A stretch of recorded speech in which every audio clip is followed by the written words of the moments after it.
Good afternoon, everyone. Welcome to this meeting of South Cambridgeshire District Council Scrutiny and Overview Committee. My name is Councillor Stephen Drew and I am chair of this committee. May I make a few housekeeping announcements? Those present, including any members of the public observing or any public speakers, are asked to note that this meeting is being filmed and live streamed.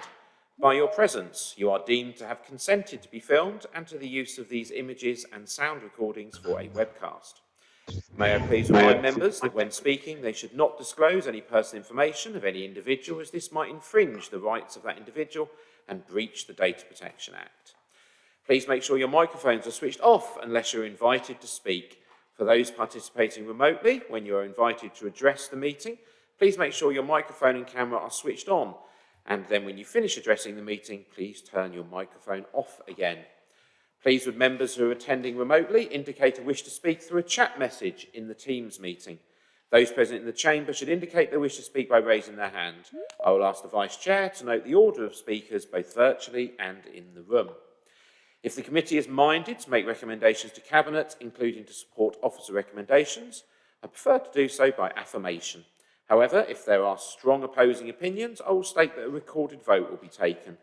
Members in the chamber only will then vote electronically, selecting for, against or abstain. The result will be displayed. Committee members present in the chamber, I will now invite each of you to introduce yourselves.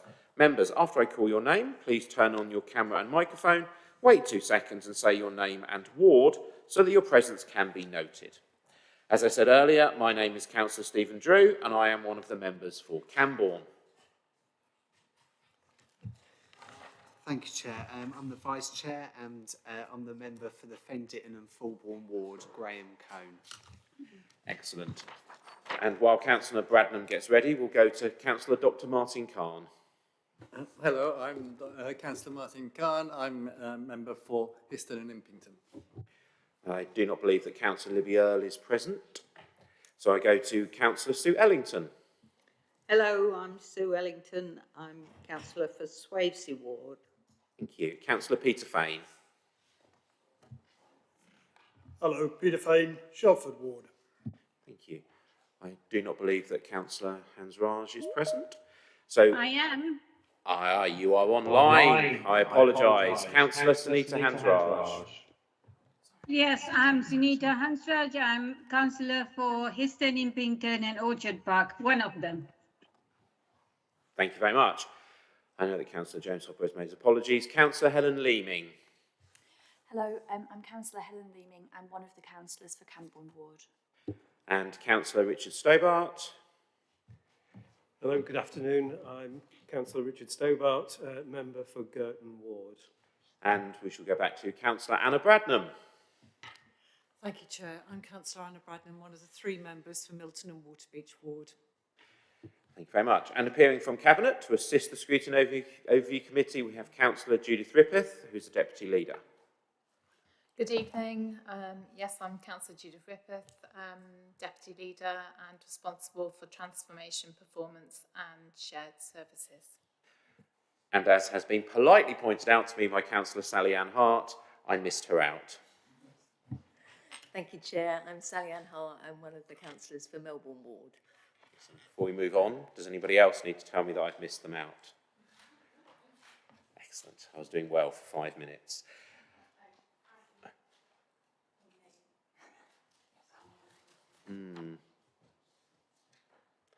Yes. Are there any other councillors who would like to introduce themselves as being present? Apparently I do, Chair. Heather Williams, Mordens Ward. Thank you very much. So, are there any other Cabinet members present either in the chamber or online? We'll start yes, with... Chair. Thank you. John Williams, lead member for Finance. Thank you. John Batchelor? Yes, I'm John Batchelor, lead member for Housing and councillor for Linton. Okay, and Councillor Peter MacDonald? Yes, good afternoon, Chair. Councillor Peter MacDonald, Cabinet member responsible for business development and economic recovery. And Councillor Brian Milnes? Afternoon, Chair. I'm Brian Milnes, member for Sawston and lead member for Environment and Climate. Thank you. And before we move on to officers, are there any other councillors or cabinet members present who have not yet introduced themselves? No, excellent. Thank you very much. Are there any other non-executive members, please? Which is where I would have gone to you. Okay. We also have with us several officers. Liz Watts, would you introduce yourself, please? Good afternoon, everybody. Liz Watts, Chief Executive. Excellent. And Ian Senior? Hello, Ian Senior. I'm Scrutiny and Governance Advisor. And Aaron Clark? Thank you, Chair. Aaron Clark, here to stream the meeting. Thank you. And online we have Phil Bird. Thank you, Chair. Yeah, Phil Bird, Head of the Policy and Performance team. Thank you very much. And are there any other officers present, first of all in the chamber, who need to introduce themselves? Hello, I'm Dawn Graham, Benefits Manager. Thank you very much. Any other officers in the chamber? Rebecca Dobson, Democratic Services Manager. And looking at my screen here, first of all, Jeff Membry, please. Good evening, members. Jeff Membry, Head of Transformation, HR and Corporate Services. And Aaron, unless you correct me, I believe that is all of the officers, or have I missed anyone out who is present on Teams? No, Chair, that's everybody. Whew. Excellent. Thank you very much, everyone. I am able to confirm that the meeting is quorate, there being at least 4 committee members here in the chamber. If at any time a member leaves the meeting, would they please make that fact known to me so it can be recorded in the minutes? Are there any apologies for absence? Yes, there are. From members of the committee, we have Councillor Hobro, Councillor Lovelock and Councillor van der Weyer. And from the Cabinet, we have Councillor Smith and Councillor Handley. Thank you very much. Declarations of interest. Do any members have interest to declare in relation to any item of business on the agenda?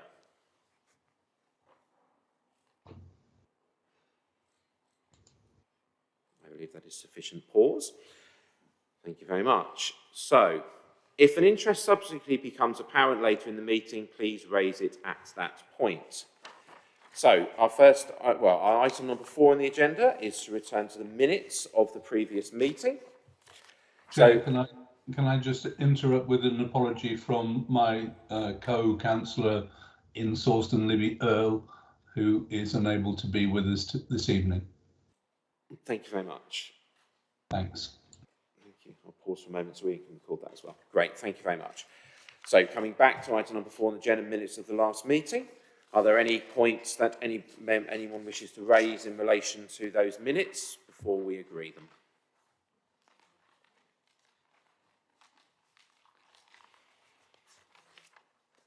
Nope. Ian, is there anything else we need to discuss in relation to the previous minutes before agreeing them? No? Okay, in that case then, can I have a proposer for the minutes from the last meeting being accepted? Councillor Braddon, thank you very much. And if we can take by affirmation that everyone is happy for those minutes to be accepted. Agreed. Thank you very much. I will sign them. Yes? No. Yes? Excellent, there you are. Thank you very much. Okay, which then moves us to item 5, public questions. No public questions or requests to make statements have been received on this occasion. So then we move on to item number 6 on our agenda. Please bear with me one moment. So, Q1 performance report. So, bearing in mind that at the last Scrutiny Overview meeting, I attempted to deny the opportunity for Cabinet members and officers to present in relation to their report, and although I'm not expecting anyone to present in relation to the quarterly data statistics, I am just, as the still new chair of the committee, going to ask if anyone is expecting to be presenting anything in relation to the Q1 data report, just so we don't have the problem of me stopping people from presenting. Excellent. I am pleased that I have got that one right today. So, therefore, I'm aware that we have a number of questions planned in relation to the Q1 data report. So, therefore, members, I would invite you to indicate your wish to ask a question, and then we shall have said question answered. Who do we think got there first? Councillor Braddon, you may ask a question first of all.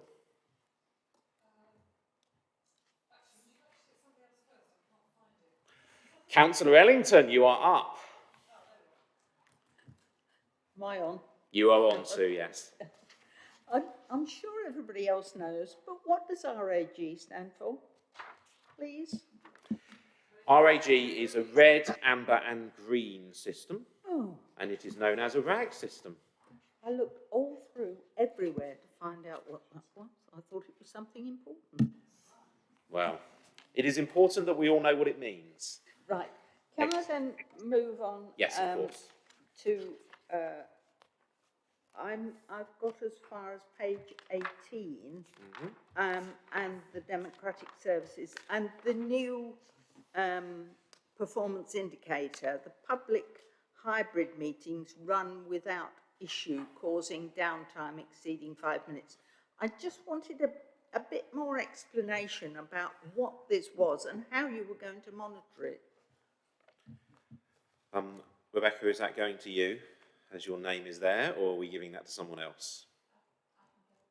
You can have your first go. Excellent, thank you. Right, I have a first crack at this from the other side of the table, so to speak.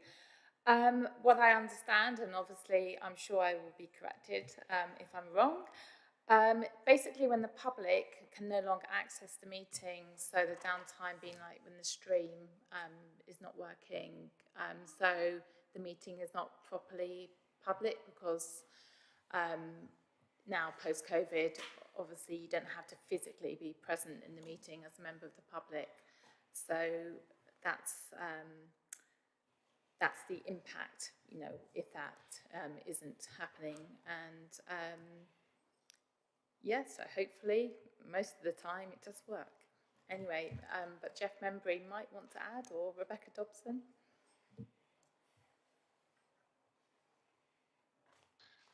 I can add a little bit if that's okay yes, with thank you, Chair. Yes, this was based on an indicator that was reported to Scrutiny Committee following a request from Councillor Williams, I believe, to report on the effect of how well the current arrangements have been working. Members were happy with the report and the way it was measured, so following a request from this committee, we carried it forward into the performance indicators. As you can see, there are members of the Democratic Services team in attendance at each meeting, and they monitor whether or not the public are able to access the stream as the Deputy Leader has explained. And they keep a note of the uptime and the downtime, and that's how the indicator is calculated. We're proposing that moving forward, we have a target of 90% for this year, 93% for next year, and 95% for the year after. That's on the basis that any new technology takes a little bit of time to settle in. So we think that that's appropriate if the committee is happy with those targets. So are we okay to move on? Thank you very much. Next up then is Councillor Braddon. Thank you, Chair. Found what I wanted now. Okay, so I'm on page 13 and looking at indicator, well, it's at the bottom of the section on housing rental. And we notice that the RAG outlook is for amber on this. And that doesn't mean, well, it means we're falling between the target but above the below our performance target, but above the intervention level. So what I wanted to pick up is the narrative that we have at the bottom of the page. It's talking about the fact that following COVID, rentals have been maybe a little bit slower to come in, but are obviously picking up. But then also on council tax, which is the one which is read in June, there's a narrative below that saying, we've also received a high number of requests to credit the energy rebate directly to council tax accounts. And it goes on saying, whilst we asked people opting for this to continue to make payments until they've received notification that it's been completed, undoubtedly there will be a proportion that have not done so. And I just wanted to kind of note that this little narrative tells us that actually, presumably, this is, I don't know if this is a narrative about all of these or just about the council tax, but what that's showing us is that people who are getting an energy rebate have asked for that to be paid straight to their council tax account. And that shows remarkable forethought on their part. They're not going off and spending that money on something else. They're actually using it, wanting us to use it to help them pay their council tax. And I just wanted to note that responsible attitude to potential debt and thank them for doing that. But also I wanted to ask, is the indication amber because we are concerned that some people may not be able to afford to pay their council tax? I can only assume that's the reason why it's there. So if we could have some explanation of that, that'd be helpful. Thank you. Thank you. Councillor Williams, does that go to you first of all? Not you. I'm sorry, my bandwidth is extremely tight at the moment, so I won't put my picture on because last time I did, I dropped out. So you'll have to make do without a picture of me, I'm afraid. I think what it shows, I mean, we won't know the true picture until the end of this month, basically. What happened in June was, as you know, the government gave what they called a council rebate to people who were paying council tax in bands A to D.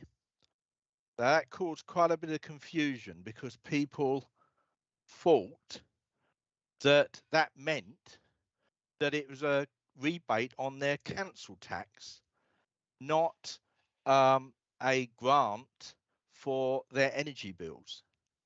So a number of people misunderstood what was to happen and adjusted their payments to the council by £150.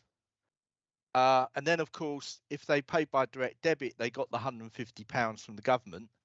And if they didn't pay by direct debit, we have pretty much got those people £150 as well. But the upshot is that quite a lot of people decided to change their payments to reduce them by £150, whereas in fact, that's what that was not the purpose of the council tax rebate. So we are in the process of contacting those people that did that to get them to go back to what they should be paying for their council tax and explaining to them that the council tax rebate was actually an energy rebate, and the government used the council tax system to give them £150 towards their energy bills, not to deduct that from their council tax. So as I say, unfortunately, this happened in June at the end of the quarter. We haven't got the statistics for the current month, which will be the first month in the second quarter. And until we do, we don't really know the full effect of what has happened. But unfortunately, the government's communication on it was extremely poor. And by calling it a council tax rebate, quite rightly, a lot of people misunderstood what was happening and assumed they were getting £150 rebate off their council tax rather than them getting £150 addition to their council tax to help them with their energy bills. I hope that sort of explains the situation. Great, thank you. Is there any officer who wishes to add to Councillor Williams' answer? Yes, thank you.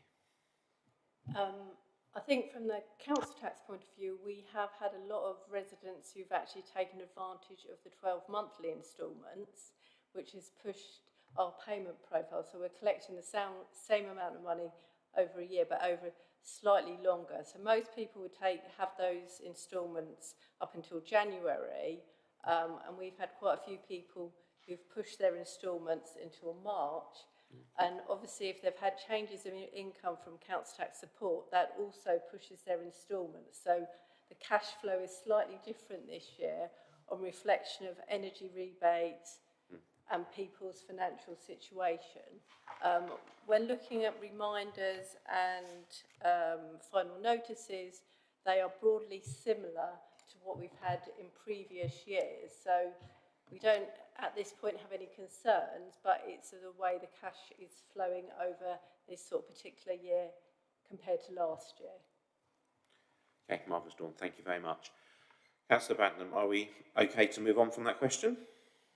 Can I just say thank you very much for that, because I have now understood what was a somewhat not cryptic note, but I just didn't know enough to understand. So thank you very much. That's really helpful.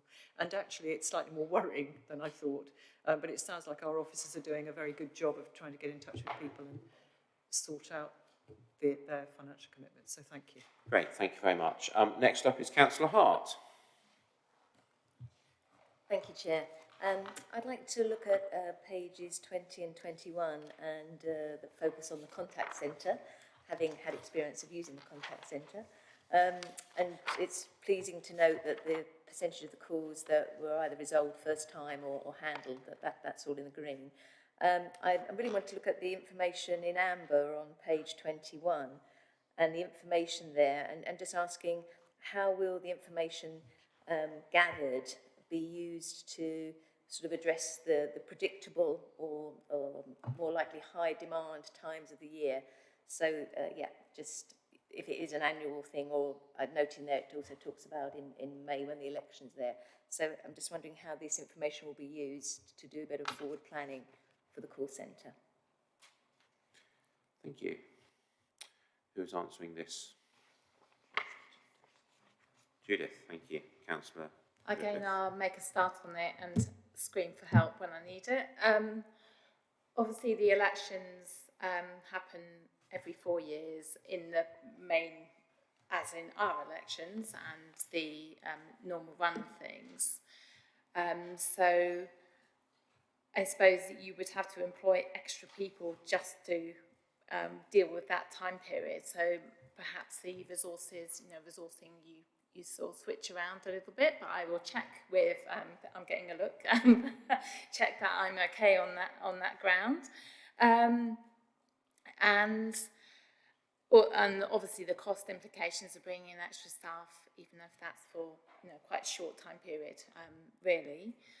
And looking at it generally, we kind of need like 3 months of sort of normal. There's been quite a lot of things which have just sort of also cropped up, like the the one day in April where there was a lot of calls, which was again to do with one of the government schemes on rebate and the sort of interpretation of that. And when you think you're owed money or you are expecting to be owed money, you do tend to sort of pick up the phone quite quickly, I think, as a sort of normal reaction. And also April being the busiest month because the council tax bills land then. So it's quite difficult to, you obviously have to use your staff well and not have like a surplus of staff for the remaining months of the year at the same time. If that kind of, I think that half answers your question, but I have the feeling I might just ask Jeff Membry if he'd like to help me out.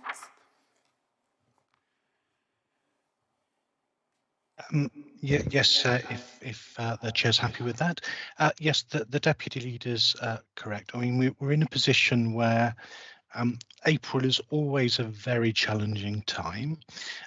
We can't staff to cover our peak demand because we're in a position where obviously we then have people sitting around not doing things at other times. So we're in a position where our telephony system allows the call centre manager and the supervisors to make sure we've got the right number of people on to deal with calls at the majority of times. That was the April result was actually one of our best ever performances in April, which is always incredibly busy. We did have an unusual situation this year, or two unusual situations this year in both May and June, when the majority of the month we were comfortably in the green for our performance. But in the run up to the election, we had to release some staff to both get some training and then also to administer the election. And as the deputy leader says, we did have an unfortunate situation where, due to some confusing letters that went out to residents, we received a very, very high volume of calls at the end of June in relation to the rebate scheme, because people understood that the letter was saying that they'd been paid, and they phoned up to let us know that they hadn't been paid, whereas in fact the letter had told them that they were due to be paid in a couple of weeks. We do monitor performance now on a monthly basis to ensure that we're performing to the standard that the councillors expect in this authority, and we make sure that we've got the right level of resource within the team. For a long time the team was running short of resource, but we now have got a constant recruitment and going on to ensure that we know that this is the nursery section of the council. People move into our contact centre, learn about the council there, and then often move on to other services. So we're constantly recruiting to ensure that we don't find ourselves in a position where we're short of staff, which has been the position in previous years. Overall, given the very high volume of calls that we received in both April and June, I think actually the performance has been exceptionally good in both of those months. And in May, for the vast majority of the month, we were comfortably in the green. And as I say, we just had that 1 week where we had to release people in preparation for and administering the election. We were looking at our performance so far this year. We're expecting to be in the green for this month, and we're expecting that to continue. If you look at the indicator that's been put for our anticipated performance for the next quarter, that's green, and I'm very confident that we'll achieve that. Hopefully that answers the question, but I'm happy to give further clarification if it's needed. Add anything to it? Yeah, and thank you for the answer. And I think the previous question that spoke about the confusion from the energy rebate scheme and the council tax will sort of again paints the picture. I guess what I'm thinking is, it sounds as though if the call centre is this nursery for growing skills, I'm just wondering, does that mean that there is capacity in the system to deal with any other sudden increases in demand that might come from another grant that people might be able to apply for? So I'm just perhaps asking that, is there capacity then to draw on people with experience who could sort of fill some of the gaps, if you can think you can see it coming based on what's happened in April, May and earlier in this year? Jeff, I think that's going to be you again, and that's where... Yes, more than happy to answer that. What we've introduced since November is a callback system. Now, occasionally we're going to get caught out by things that other organisations do that have an impact on us, and those letters about the rebate scheme is a really good example. Now, what we've put in place is a scheme where if people are waiting more than 5 minutes, they can, instead of continuing to hold on, they can leave us their details and request a call back, and we get back to them very quickly. One of the comments that people are always saying to our contact centre staff is how impressed they are, because when they've done that with other organisations, they often wait days or potentially even weeks before getting a call back, whereas we tend to give them a call back later on that day or very early the next day. So even when we're caught out a little bit by events that are outside of our control, we've got that facility in place. But yes, we're monitoring we've got real-time monitoring now of how many calls are outstanding at any one time, and it allows our call centre managers to shuffle their resource to change breaks, perhaps potentially delay people going on lunch breaks, for example, or to pull in other people who are potentially working on other work to meet areas of high demand.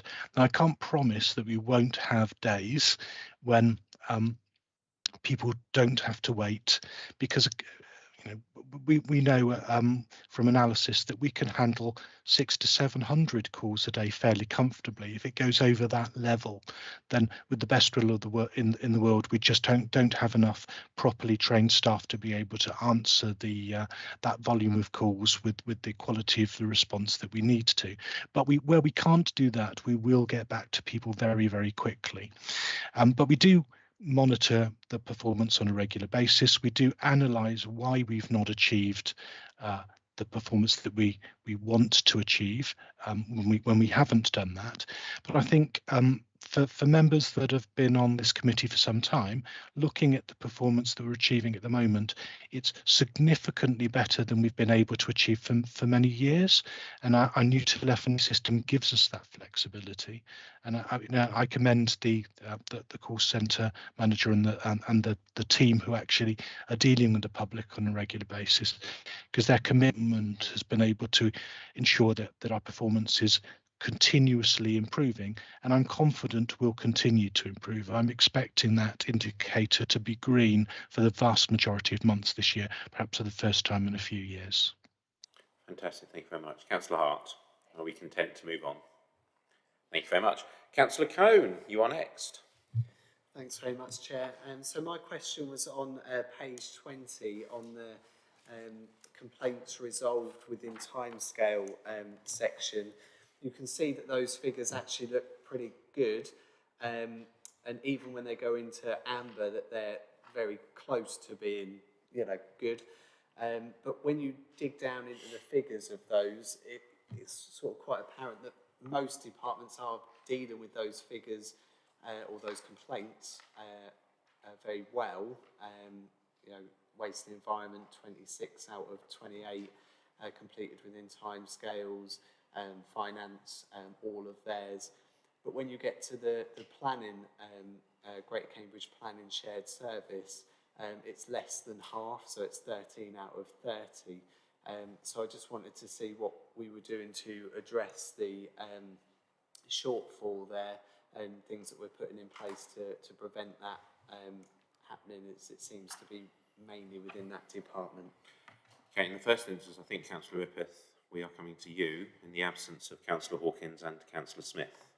Okay. What I understand is that backlog has now been cleared, so hence the green going forward, but I'm not nearly as au fait with this as Councillor Hawkins, so I will again pass this.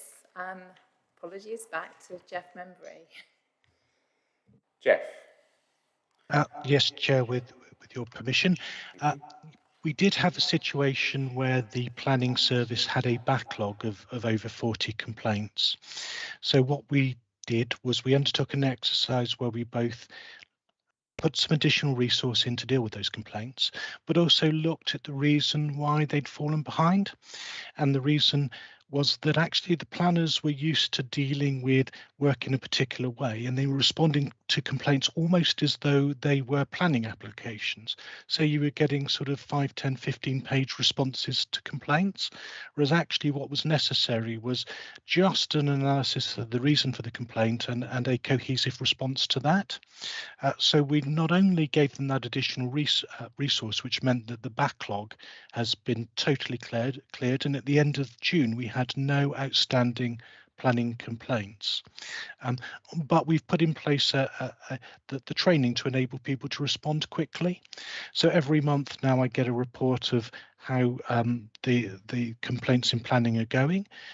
So far it's looking good. We're expecting the performance to continue, and we've ensured that the training that we've given them means that they can respond in a timely way to future complaints. We're very conscious of the fact that when people complain to us, they need a quick response, and we've emphasised that to the planners going forward. And the management in the planning service have embraced that and are working with us very closely to ensure that we don't get into a situation where we've got a backlog of planning complaints again. Thank you. Councillor Cohn, do you wish to follow up? No, Chair. Thanks very much. Excellent. Thank you very much. Councillor Fane. I have few questions and comments, some which have already been dealt with, so I'll leave those.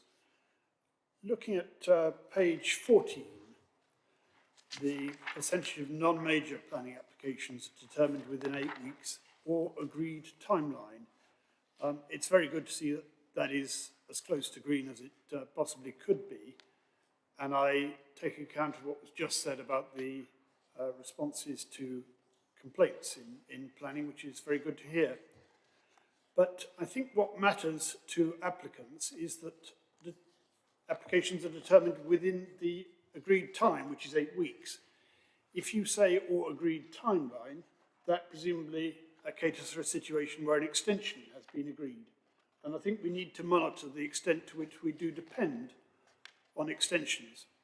I think also we need to just consider, and this may be out of scope for this afternoon, whether we're using the right target here, 75%. I see from the DHLUC, Dulux, whoever we're now calling them, this week, stats that the average nationally for the first quarter of 2022 was 80%.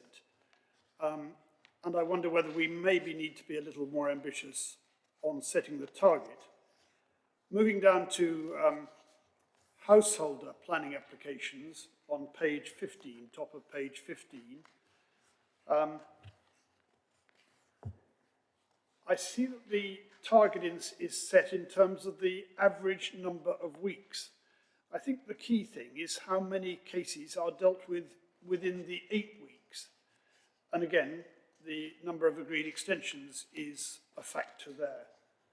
Again, I see that nationally on different criteria, the figure for all councils on this is 85% determined in time. I'm not sure from the national statistics whether that also allows for extensions. But again, I don't think we should make relying on extensions a matter of course. Councillor Fain, can I ask if we pause for a moment and let us do those first two, and then we can come back. Councillor Rippeth, again, in the first instance, I'm going to defer to you, but I imagine it may be moved on. Yes, it will be moved on, although can I just comment more, because I am understanding quite a lot of what you're saying as comments and things to be absorbed and taken away. I think they're quite interesting, and maybe it's something which can be looked at, but I wouldn't also want to step on Councillor Hawkins' toes here, because it's, you know, that's her real kind of area of expertise. And from that point, I think I will have to just move this on to somebody who knows a lot more. And are we suggesting that Jeff is that person again? Yes, I'm just looking at Liz Watts. Yes, Jeff, it appears to be you. Yeah. It's going to be you again, Jeff, if you can comment on Councillor Fain's questions at this stage. I can give an answer to some of them, and perhaps Liz can step in those areas where I'm less expert. I don't pretend to be an expert on planning. In terms of the particular indicator itself, actually, this indicator was proposed by this committee. I think it was Councillor Ellington in particular, who raised a concern about the fact that the planning indicators as being reported were not necessarily what the person in the street asks when it comes to planning. They seldom say how many of your applications are dealt with within 13 weeks, whereas they might say that you know, how quickly are your average planning applications determined. I wasn't involved in the setting of the targets for this particular application, but I think something that is well worth noting is that South Cambridgeshire is a growth area for planning. So although we can, and it's absolutely right that we look at the statistics for other councils, a lot of those applications get perhaps a lot of those other councils get perhaps a tenth of the applications that we do as a planning authority. So it's relatively easy for them to turn around, you know, a high percentage in a short period of time. And our planning service has been through a great deal of change recently, we've been working with the planning management on a transformation service, and I think I'm hearing from members that they're recognising that the service is moving in a really positive direction. So I think the idea is to start at an indicator that a target that represents a realistic level of performance given the high volume of applications that we receive at over the course of a year, and then to look to build on that so that we can ensure that that we continue to improve as both a service and as an authority. Now, as I say, I'm not an expert in planning, so we may need to get back to you on some of the details of that, Councillor Fane. But I'm going to ask Liz Watts whether she's got anything that she needs to add to my response. Liz? Thank you, Chair. So just on the extensions of time, Councillor Fane, it's a point that comes up a lot, and I think there's a real balance between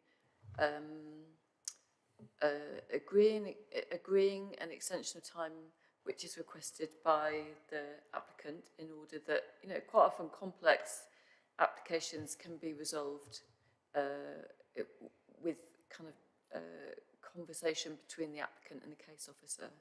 And the alternative to that is that we, you know, reach the 8-week cut-off and we say no, and generally would have to refuse it because we haven't got to a point where we can recommend approval. So while extensions of time, I mean, they're pretty common in planning services. They're not always a bad thing. They're not always just a way of the planning service kind of, you know, running out of time and therefore needing to ask for more time. Quite often, there are very genuine reasons why you would need more time, and it's in the applicant's favour to, you know, to be able to have an extension of time. So it's a bit of a balancing act, but I just wanted to make sure that everyone was kind of aware of that kind of side of the story in terms of extensions of time, because Stephen Kelly was sitting next to me. I know that's what he said, because he's, I think, said that in the past at some of these meetings. Thank you. Councillor Fane, anything else to add in relation to the questions you've asked? Thank you, Chair. If I may just briefly comment on that. Yes, I fully accept that extensions of time can be of benefit to both parties, sensible planning management. But the problem is that our key KPIs need to be meaningful. And we can, of course, agree an extension of time in any case. We often do. Quite a lot of our planning applications are determined on the basis of an extension in time. And it's quite difficult to meaningfully monitor the extent to which we are meeting the original 8-week deadline if we just say or agreed timeline. But I may, of course, have misunderstood the way the figures are written there. Thank you. Councillor Fane, what I'm going to do is I'm going to limit everyone to one question each at this stage, and we're going to keep going round. So what we'll do is we'll add you to the bottom of the list, and we'll come back to you in a few minutes. Councillor Heather Williams, you are next up on my list to ask a question. Thank you, Chair. I'm afraid I had a couple, so I will be very brief, if that helps. You may do two very brief questions at this stage, or you may ask one, and then we will come back to you. Okay. In that case, it was, if I can refer members to page 20, it was in relation to the complaints process. And one thing that I'm aware of is a complaint being closed accidentally. So I would just like to seek reassurance if we know how many complaints there have been. It might have been a one-off incident, but also that are we informing people that they only have a certain limit of time of which to contact the Ombudsman? Because if we are delayed and we go beyond that period, we're then actually removing their right to go to the Ombudsman. So can I seek assurance that we are actually, you know, not our delays aren't actually taking away people's rights? I think that's probably my one long question, is it, Chair? If you would be kind enough to come back to me, I'd very much appreciate it. Councillor Rippeth, can I come to you in the first instance? I'm going to ask, since that's quite operational detail really, I'm going to ask again Jeff Membray or Liz Watts, if you can answer. Jeff, are you going to answer that? Yes, I'm happy to answer that. Yeah, you're right, Councillor Williams, that normally there's a limit of a year in which people have got to complain to the Ombudsman after an event's happened. However, if we're in a position where people have we have delayed in responding to complaints, that will extend the time that the Ombudsman is able to consider the application.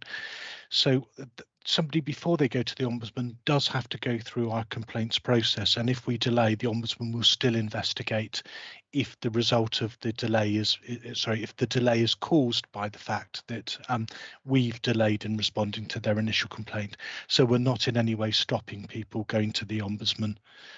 Hopefully that gives you the reassurance, and we've got a process by which we're trying very hard and now succeeding on making sure that complaints are resolved in a reasonable time, to make sure that we don't find ourselves in that position in the first place.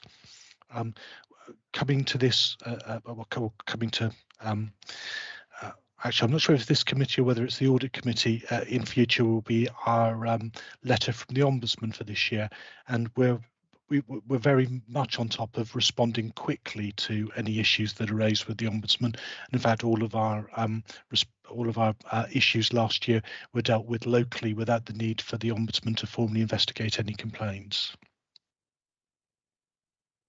Thank you, Chair. To be clear, I am aware of a case in the district that we accidentally closed without it being resolved after 2 years. When they went to the Ombudsman prior to that, they were told that the Ombudsman would not investigate because it had gone past the time frame. So I'm afraid that is not the practical reality that residents are receiving. So if we could take note of that, and clarify and check that perhaps there hasn't been a change or something, because this person is now in limbo. Sorry, Chair, if Councillor Williams would like to send me the details of that complaint, I'm happy to investigate it. Okay, you preempted what I was perhaps going to suggest. Councillor Williams, are we okay to move on, or did you wish to come back again? I'll take it up privately for now, Chair, on that issue, but if I could come back for some of the others later, Of course, I'd appreciate absolutely. Councillor Cohn, you are next up again. Thank you, Chair. So I just had a quick question on emergency housing on page 16. So that, again, the figures are looking good there, in that we're not exceeding the time thresholds of people being over 6 weeks in emergency accommodation. My question was really around what sort of emergency accommodation we're using, and knowing that we might have to use more emergency accommodation, hence it going into amber, whether we've got enough provision for emergency housing, like council housing. I know obviously we use B&Bs and so forth, but I think we use actual council stock for emergency housing sometimes. So I just wondered, have we got enough of that, and whether that is the case really, or is it just all B&B that we're using currently? Councillor Batchelor, would I be correct that this one needs to come to you? Yes, I'm just trying to get the camera to work. Right, yes, thank you, Councillor, for that question. Fortunately, at the moment and over recent times, we haven't had a great demand for bed and breakfast. This is partly due to our work to try and prevent people becoming homeless, which is obviously the first step for us. As to what facilities are available, initially we use hostels, and the hostels are managed by a Sanctuary Housing Association, so they're sort of subcontractors to us. We do sometimes use our own stock on temporary tenancies, but that's dependent on there being some availability. Obviously, there's a constant churn in our housing stock, and the constant demand, of course, so there isn't a great amount of spare properties in our area. So should the should we need more, we will normally go to Cambridge City and hire private B&B accommodation, and in some cases Peterborough as well. But underlying, fortunately at the moment, the numbers are not high, as you see from the write-up on the right there. We've dealt with 31 families over the 3 months of this period. Thank you, Chair. Councillor Cohn. Thanks very much for that. I think that clears it up. The only thing with the council housing element of the sort of housing stock that we're using to mitigate the problem, are they specific houses for emergency accommodation, or are they houses that are going through the general sort of process of council tenants moving in and out of those? Where it's families, it will be our regular stock.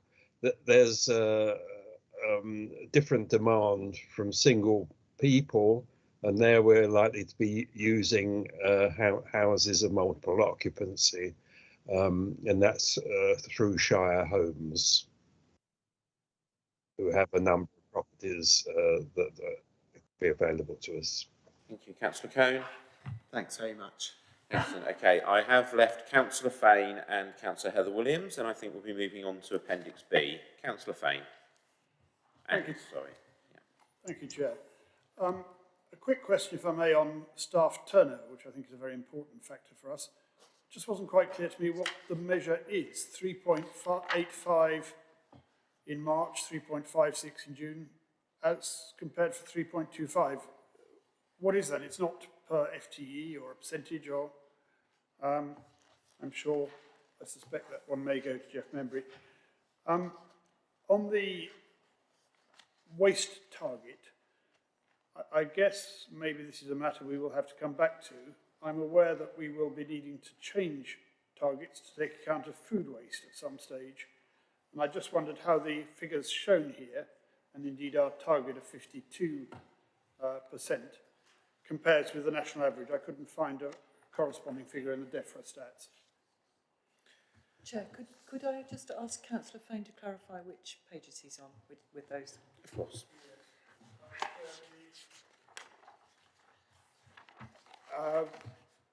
Page 18 for the staff turnover, and page 19, second item there is the household waste sent for reuse, recycling and composting.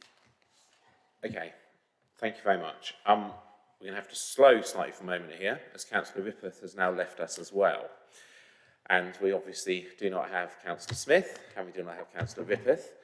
So therefore, therefore it is likely that unless one of the other Cabinet members wishes to offer to answer the question in the first instance as a Cabinet member, that will have to go straight to an officer to answer in the absence of the leader and the deputy leader. So the first thing I'm going to do is just check whether or not our 4 remaining Cabinet members would like to offer to provide an answer from the executive. Councillor Brian Milnes has shaken his head and not realised that by doing so he has appeared big on the screen. For a moment we thought you were offering Councillor Milnes, but I believe you are not. So therefore I will just check with Liz Watts, which officer are we going to in the first instance for this one? Yes, Chair. So could you go to Jeff Membry? Of course I could. Jeff Membry, you are now the person to answer, please. Thank you, Chair. I had understood that it was a percentage, but if Councillor Fane thinks it's not, I'm afraid I'm going to have to seek advice and respond to him tomorrow, if that's okay with Councillor Fane. Chair, I'm happy to take that assumption that it's a percentage. It just wasn't clear to me, that's all. Okay. Sorry. Yes, thank you. Councillor Fane, is there anything else that needs answering at this stage? Nope, Councillor Fane is content for us to move on. Thank you very much. Thank you, Jeff. We now have Councillor Heather Williams, then Councillor Khan, then Councillor Braddon. Thank you, Chair. I believe my other 2 questions are quite brief. So page 16, it was just in relation to what was mentioned earlier about the council tax payments. I am aware that South Cambs actually historically has quite a lot of people that pay up front for the whole year. Page 16, oh sorry, not 16, I've gone to the wrong page, that teaches me to go get some water in between, but the council tax collection, page 13, there we go, my 3s and 6s, Chair, I do apologise. How are we for those that would normally pay annually? Because obviously that affects cash flow, because we normally see through the audit that we have a lot of money early in the year, and that obviously does affect projects and the like. So how are we doing in relation to that? Are we seeing any differential treatment this year? On page, I'm going to double check my page this time, Chair, if I may. Page 18, on hybrid meetings. One of the things that I'm sure frustrates many members is the word key stakeholders. So a KPI is only as useful as its levels, you know, in its rating. So intervention levels are being consulted in discussion with key stakeholders. So if we could find out who those people are, and that might help us in our assurance over those. And just in relation to the contact centre, not a question, but something of that may help with Councillor Hart's question, was some time ago, and I remember it was Councillor Philippa Hart, was a portfolio holder at the time. We had some issues in the contact centre, and one of the things that I think I asked for, and she very gratefully agreed to, was for a rolling advert to be, they're not an easy thing to get, but a rolling advert for the contact centre, because it is so vital, as we've been hearing earlier, and a feeding ground, so there's natural turnover. So just in relation to the questions after, maybe it would be good to clarify that that's still in place, Chair. Okay, so I think it's Councillor John Williams for the first question in relation to council tax collections payments up front.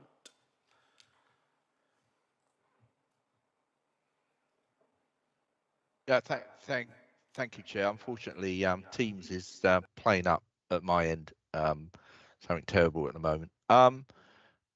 As I said earlier, it's difficult to see how this is affecting us in the first quarter without seeing what's happening this particular month.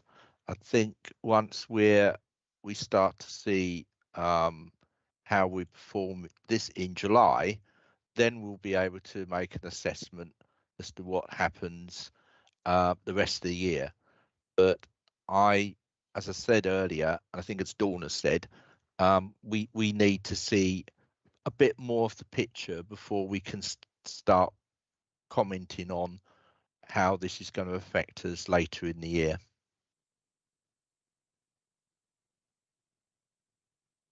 On that issue, Chair, I do feel the lead member may have misunderstood my question.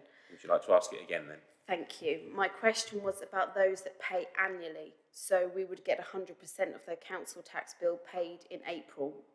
And are we seeing a shift in our percentage that normally does that, pay in that way? I think the numbers involved are quite small, and I'm not aware that they will make an awful lot of difference. I don't know if Dawn has got some more details on that, but the number of council tax payers who pay the full amount at the beginning of the financial year, in proportion to the total number of council taxpayers, is small. So their impact is probably not going to make a big, a change in a small change in what they're doing, or a change in what some of them are doing, is unlikely to make a significant impact on the overall picture. But I don't know if Dawn has some statistics available. A bit more context, which might help. Please do. Normally, we don't have a huge number of people who pay in advance, but we have found that in June that we are about 400k down in cash in total. But as I said before, this is about the spread of the budget being over the 12 months, and we feel that's the biggest issue. Not that those people who pay pay that lump sum in advance. Those people are, they'll be few and far between. Most people budget monthly, but we haven't really got any statistics for that upfront annual payment, which we could. What I can say is that we are, for the month of May and June we were 400k down on cash, but we also posted 120k in energy rebates, which was this issue about rebilling over the period, so shifting those instalments a couple of months, which is where our cash flows changed. But I can't really give you any figures for the number of people paying up front. But I would assume that those figures could be provided to Councillor Williams because they would be available, because it is simply the number of people who have paid their council tax inside, I assume, Councillor Williams, the first month of the year. I can ask the revenue managers to contact Councillor Williams. Yes. I think it's entirely reasonable. Those figures may not be at your fingertips, but I'm sure they can be provided for Councillor Williams. Great, okay, thank you very much. Councillor Williams, any further stuff related to stuff? That's not a good word, is it? Any further points related to your questions at this point, or are able to move on? Not on council tax. I did have the other question. You did? You're quite right. Yes, sorry. I should have said around first question. Key stakeholders of intervention levels. Okay, so key stakeholder intervention levels. Liz, who would you like to send that question to in the absence of Cabinet Member? If I may, Chair, I'd like to send that to Jeff. Jeff Membry, could you answer the second question which Councillor Williams asked related to key stakeholders and who they are? Yes, certainly, Chair. The key stakeholders are, of course, members, particularly members of this committee, which is why I made that proposal to you earlier on of 90% for this year, 92% for next year, and 95% for the year after. Obviously, officers who are involved in administering the meeting, because they're at the meeting every time and they're having to cope with any downtime that results, and any partners that hold external meetings using our facilities as well. So those are the three key stakeholders, but the most important of those, of course, being your own committee. Turn my own microphone on. Councillor Williams, any further points on that? No, I look forward to seeing this committee's response to that, Chair. And it was just about the contact centre, the rolling advert, because I think that would help with Councillor Hart's request. Is what's for the rolling advert? Who are we asking that of? Well, I can answer that one as well, actually, Chair. Sorry. That is excellent. Yes. We had two offers there, but Jeff, you got in first, so it is going to be you. Indeed, sorry. The only reason I got in first is because I think I've spoken to Rachel Fox-Jackson, the contact centre manager, more recently than Liz has. And yes, indeed, I stressed to Rachel the need to continue with the rolling advert, because Councillor Williams is right. By the time we've appointed a new person, we're always in a position where we've got somebody else who's moved on. So we're even going to move to a situation where we plan a recruitment +1, so that we anticipate when we're undertaking a recruitment for the contact centre that in the time it takes to recruit, we're going to lose an additional person.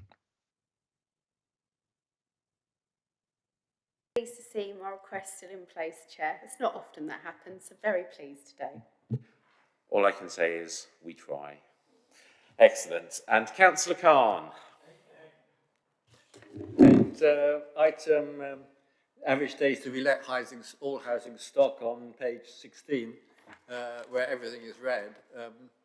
I looked at this and I thought, well, yes, it's quite everything seems to be red. We don't seem to be meeting our targets, and I just wondered where the targets are drawn from, because I'm a private landlord myself, which is a different situation, and in an area which is not nearly such high housing demand. But if I can let within a month, I think I'm doing extremely well. It's normally a matter of more than 1 month. So it seems to me very optimistic and targets to achieve. Now, it may be that the social housing situation is rather different, but I just wondered how you determine your targets and whether actually we ought to be looking at perhaps a slightly, realistically, we might be looking for slightly longer time scales as normal. Okay, thank you. Councillor Batchelor.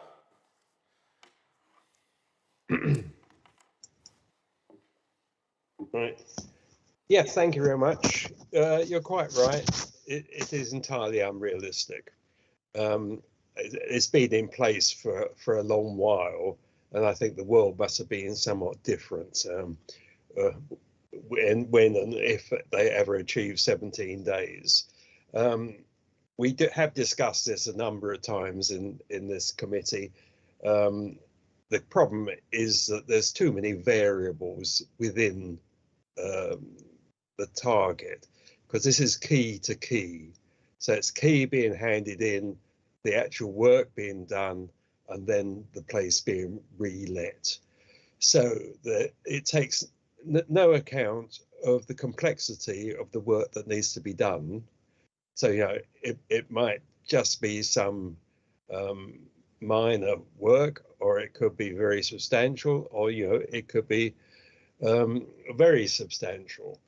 So what we are now reviewing this in order to break it down into the relevant parts, because now equally the letting didn't used to be an issue but now we're experiencing quite a number of people deciding not to take on the properties when they have actually come top of the points score and so on, and so that is actually extending the period, because obviously you then have to go through the process of offering it again to somebody else.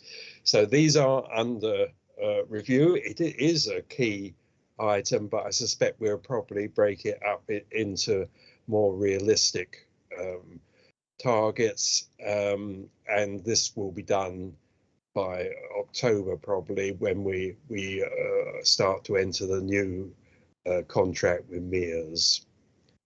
So yeah, it's meaningless. I'm always asked the same questions. So I want to get rid of this red one. Thank you. Thank you. Do we have an officer to add anything to that answer, or are we happy to move on? Happy to move on, being nodded at. Excellent. Yeah, So I'm allowed out by myself, Chairman. It seemed a comprehensive answer, but I shall check back with Councillor Khan that he is content for us to move on. I'm very happy to move on. Thank you very much. Thank you, Councillor Batchelor. We do have one more question coming from Councillor Braddon. We will then be moving on to Appendix B. Thank you very much, Chair. And it was just because I wondered if that target that Councillor Khan has referred to at AH211, I wondered if that was as strict as it is, because of there used to be a requirement that if the property was not filled within a certain number of days, a void was taken back, and I can't remember who by, but I seem to remember there was a sanction on us if we didn't re-let a property quickly enough. So I'm sure Councillor Batchelor might know whether that relates to this and whether that's influenced this target. Councillor Batchelor, any thoughts? No, I'm not aware of that, I'm afraid. Councillor, is certainly much before my time in position. So it's not me, Gov, Chairman. Okay, I don't know if any officers are able to provide Liz Watt's hand is up. No, well, equally through you, Chair, I'm not aware of that target. I'm wondering, Councillor Braddon, whether you're thinking about right to buy and whether we don't spend right to buy money in time, that I think we you're lose right. the money. Thank you. Yep. Thank you very much. I'm glad we got to the bottom of that one. Thank you very much. Okay, so that brings us to the end of Appendix A section, which is up to page 21 of the agenda and notes, and we move on to the Appendix B section. So, councillors, who would like to start us off this time, and then we will form our list. Councillor Braddon, I think I've seen your hand go up, so you are first. Other councillors, if I can encourage you to catch Councillor Cohn's eye, then you will be added to the list. Thank you, Chair. My questions, firstly, relate to item C2, little 4, Roman 4, on page 33. And this is under the general heading of, it's talking about the balance of our environmental impact and doubling nature. And it refers to delivering 6 free trees and the initiative to increase the amount of tree cover. And we note that in the position at the end of Q1 is that we're preparing for a third round of this popular scheme, which is great. But what I wanted to check was whether we have done an audit of, and I know this is difficult because these were trees that were offered to parishes, but I wanted to ask whether we've done any kind of audit on the trees that were planted under the 3 free trees scheme and under the previous version of the 6 free trees. Not to be critical of those parishes which took up this scheme, but to check how the trees are doing. Because we know we've, certainly at district and county level, we've asked for the people who've planted trees under landscaping contracts, certainly to National Highways at county level, to be accountable for the trees that they've planted and how those trees have survived. Because what we found is quite a large number of trees were planted under those schemes which haven't survived because they weren't looked after. There was no provision in place to maintain those trees. So I wanted to check whether we could do a check on the trees that were planted and see how they're doing. And the second thing is, can we consider, we've just gone through an extremely, so that's the first thing, can we do an audit? The second thing is, can we consider under this new scheme, asking those people who take up the scheme for 6 free trees to consider installing with their planted trees an irrigation ring in the hole where they plant their trees, which simply provides a leaky pipe in the tree planting hole with a pipe into which water can be poured by willing neighbours and willing parishioners, because it's actually really quite difficult to establish trees, particularly when they're planted as quite, even quite small standards. It's quite difficult for them to grow, particularly in such hot conditions. And we know going forward that we're likely to get hotter conditions still. So I'd like to ask that we consider planting an irrigation ring into the tree planting hole. And with any luck, that might... Ooh, our lights have gone out. And that might encourage... We shall not take this as a statement on your question, Councillor Braddon. I suggest we hold on for a moment until the lights come on. This might give parishes a chance to ask residents neighbouring the trees to actually water them. And the second, so that's the second thing. Can we have an irrigation ring in the water? Is your next part going to be linked to the trees? Because if not, then I think I'll ask Councillor Milnes to answer the question about the trees, and then we'll come back. Thank you very much. Councillor Milnes?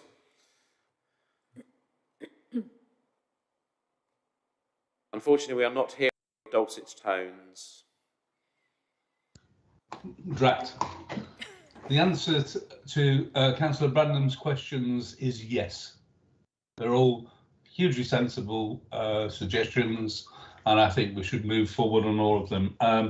We do have some of the larger parishes who have the capability of doing the watering themselves. So here in Salisbury, for example, that's exactly what we've arranged, because we've had county council supplied trees that had the irrigation systems to which you refer, so a ring underground and then a bag around the base, which will slowly let water out. And unfortunately, we had to intervene as neighbours because there was no provision, and we weren't advised there was no provision for looking after those trees when they were planted. So absolutely right, those trees that we provided under 3 free trees and then 6 free trees, there was no requirement for any provision to maintain them. And I think that's a perfectly good suggestion that we put those things in place. Okay, thank you. Councillor Braddon, any follow-up on that before I move on to another question? Yes, thank you. So 2 things. One is, I'll come back on this, and I also have some other questions to ask. So, yes, but hold on, Councillor Braddon. Your other questions to ask, are they related to the trees? No, but Then I will come back on this one. That's fine. Then I will put you on the list again to be come back to. Okay, so the reason I asked that question, I'm very glad to hear Councillor Mills taking that on so positively. The reason I ask that is when my own parish obtained 3 free trees, I scurried round as tree warden for Milton and actually asked the neighbouring people if they would be so kind as to undertake to water these trees that we had just planted every week for a year. And they looked slightly surprised and said, really? And I said, yes, please, if you could. And in fact, although they didn't do it for the whole time, actually what they did was really important, because of course we went in after 2021 into quite a dry year, and actually the trees that we planted in Milton, the first 3 that we had, are surviving well, and I'm really pleased. So I just think we need to be mindful that watering goes along with planting new trees. So my next questions I'll wait. Thank you, Councillor Braddon. Councillor Mills, just to check, I didn't offer you the opportunity to add any officer comment, but I felt that wasn't necessary at that point. I don't think we need to involve anybody else at this stage. It's a perfectly good suggestion from Councillor Braddon, and we'll do something about it. Fantastic, thank you very much. Councillor Braddon, if you could turn your microphone off now, please. And we now have Councillor Leaming. Thank you, Chair. I'd like to ask a question in relation to points on page 31. It's point C1, the first line. My first question on this section was to do with trials regarding substitution of fossil fuel diesel with vegetable oil. I was wondering how this trial was going, particularly given that there are international issues, international shortages of grain and vegetable oil and such products following, probably following the war in Ukraine. I wondered how successful this trial was going to be. Thank you. Councillor Mills, I believe this will be you again. Yes, so specifically answering the question about Ukraine, which is a very large producer of vegetable oil from their sunflower crops that we're possibly familiar with. They will have some impact on the supply. But the current volumes involved in the HVO trial, so the hydro-treated vegetable oil that is usable as a substitute fuel for our bin lorry fleet particularly, and that's where the trial is going on. The producers of this are international. There was for some reason, I'm not quite sure why, 2 companies in Spain, Repsol and another one, were ahead of the game in terms of using the existing infrastructure to create this HVO. So at the moment, I don't think there's any particular risk to using HVO. And if there were problems in the supply chain, then it would be relatively easy to go back to using diesel, normal diesel. So the trial that we've got currently going is an extension of a previous trial that we did with a small number, and we've cleaned out our existing diesel tank to take on the HVO, and going for a larger trial right now. So hopefully that will give us some good results, and certainly in terms of our carbon footprint, the members may remember that some 65% of our carbon emissions comes from our vehicle fleet. So it's really important that we bring that down as much as possible. We know limitations in the electricity supply will limit our ability to take on further electric refuse vehicles. So the HVO as an interim measure to improve our carbon emissions is very welcome. Excellent. Councillor Mills, do you wish to have any officer addition to your answer?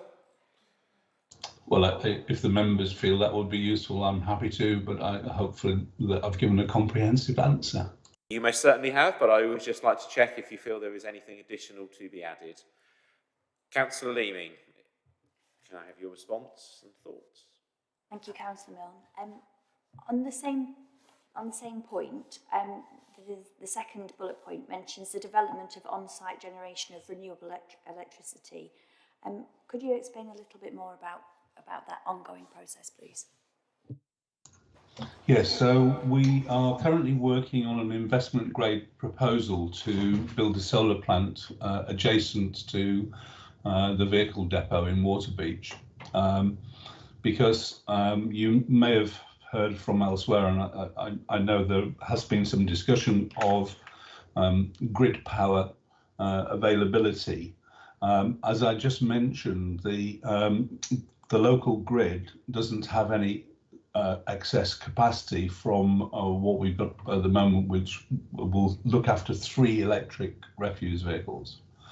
So without supplementing that grid power availability, then we won't be able to extend the electric vehicles. So that's the primary purpose of the solar array that we're intending to build. And I think it's indicative of the problem with both UK Power Networks as the DNO, the local network operator, and National Grid itself in terms of capacity of generating. And you'll know as members of GCP that we've also got a plan to build 2 substations in the South Cambs area, which will allow us to supplement the grid capacity according to demand that's likely, which rather strangely, the local power network operators do not have currently. They are not allowed to build on anticipation of demand, which is rather curious, as you might imagine. So I hope that's given councillors an idea of where we're at in that project. And I'm happy to answer any more questions about it if they've got them. Okay. And no officer involvement needed. So, Councillor Leaming? Thank you. We're happy to move on. Excellent, thank you. Next up is Councillor Ellington. Thank you, Chair. I've got 3 questions, but can I take them one at a time, or? Right. The first one is on page 23, and it's the first item under A11. It says we are currently engaged with suppliers and exploring options for delivery, including the identifying project resource, which tells me absolutely nothing. And I wondered if somebody could explain what sort of support we are really giving to businesses and the green recovery that enables them to survive, because I'm not sure what sort of supplies we're looking for. Well, I'll leave it at that. Okay, Councillor Peter MacDonald, I believe this is for you.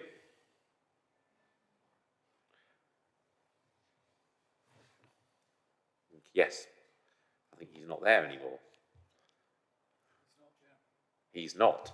Okay, Councillor Peter MacDonald was there at the start and is no longer there. In that case then, I will do my thing of first of all suggesting if any of the 3 remaining members of Cabinet would like to offer any form of answer from the Executive to the question that Councillor Ellington has asked. And the answer is no.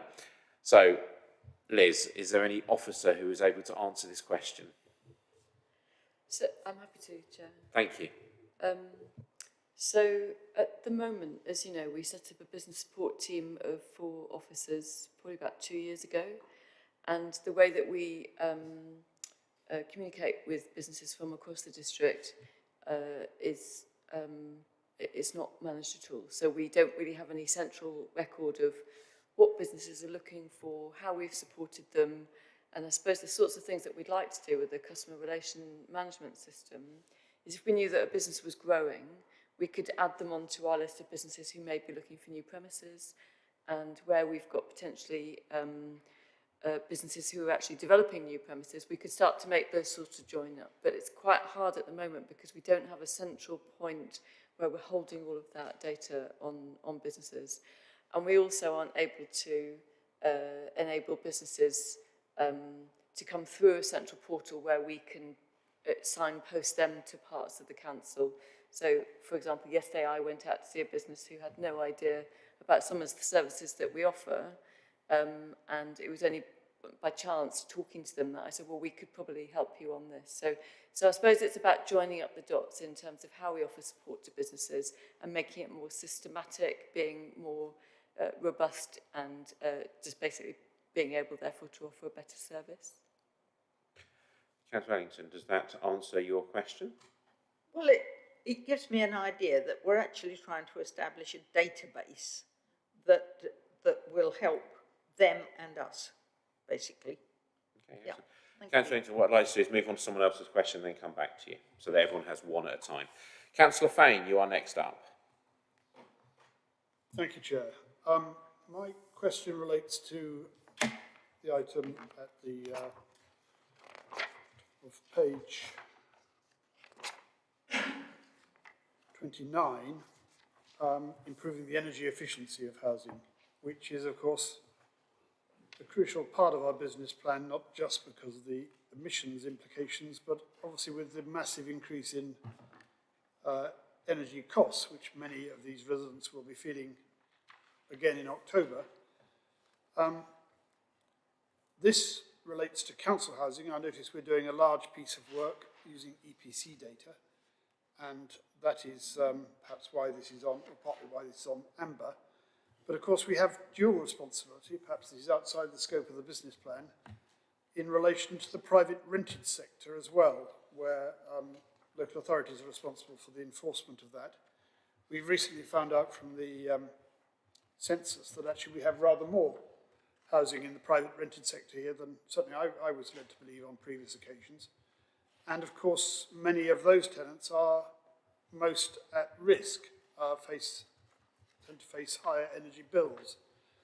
And I'm wondering whether in doing this piece of work, we need also to extend that survey to ensure that we can in future include our responsibilities for enforcement of the MEES regulations, the minimum energy efficiency standards regulations, in the private rented sector as well as in our own stock. Okay, thank you very much. Councillor Batchelor. Yes, thanks very much. Well, extending into the private sector would be an expensive operation. What we're planning to do at the moment is our stock conditions survey is certainly to deal with our own stock. Don't forget that is a significant matter as well, with 5,500 houses. I'm not aware of any plan to extend that to the private sector, and I couldn't imagine why we would do that at our expense. On the work that we're actually carrying out is a planned maintenance program dealing with something like 900 of our properties. And what we're trying to do is bring this up to the EPC Band C levels by 2028. So that's what the program is. We're concentrating initially on the worst performing houses because this gives the best return on our investments, given that we can make very significant changes to poor performing properties, whereas a fairly efficient property, you have to invest a lot of money to make any real difference. So I think that's probably where we are with that one. We have the program, but it's not complete yet because clearly the stock conditions survey will give us our baseline, and so that's not fully in place, although we are getting on with the work and getting on with the investments. In other areas, we have discussed the long-term plan before, and we do have a 30-year plan with an investment of something of the order of £440 million to bring all our properties up eventually to net zero. Thank you, Chair. Thank you, Councillor Batchelor. Sorry, Councillor Fane. Councillor Batchelor, is there any officer addition to your answer that you think is necessary? don't think we've got any officers with us. We're on Liz the Watts House is side. handing up. I don't know whether that's an offer of an additional answer, Liz, or... Well, thank you. Peter Campbell's at the Northstowe Community Forum tonight, and so I am covering for him. The only thing that I would say, Councillor Batch is absolutely right about the stock condition, but we are doing a lot on solar.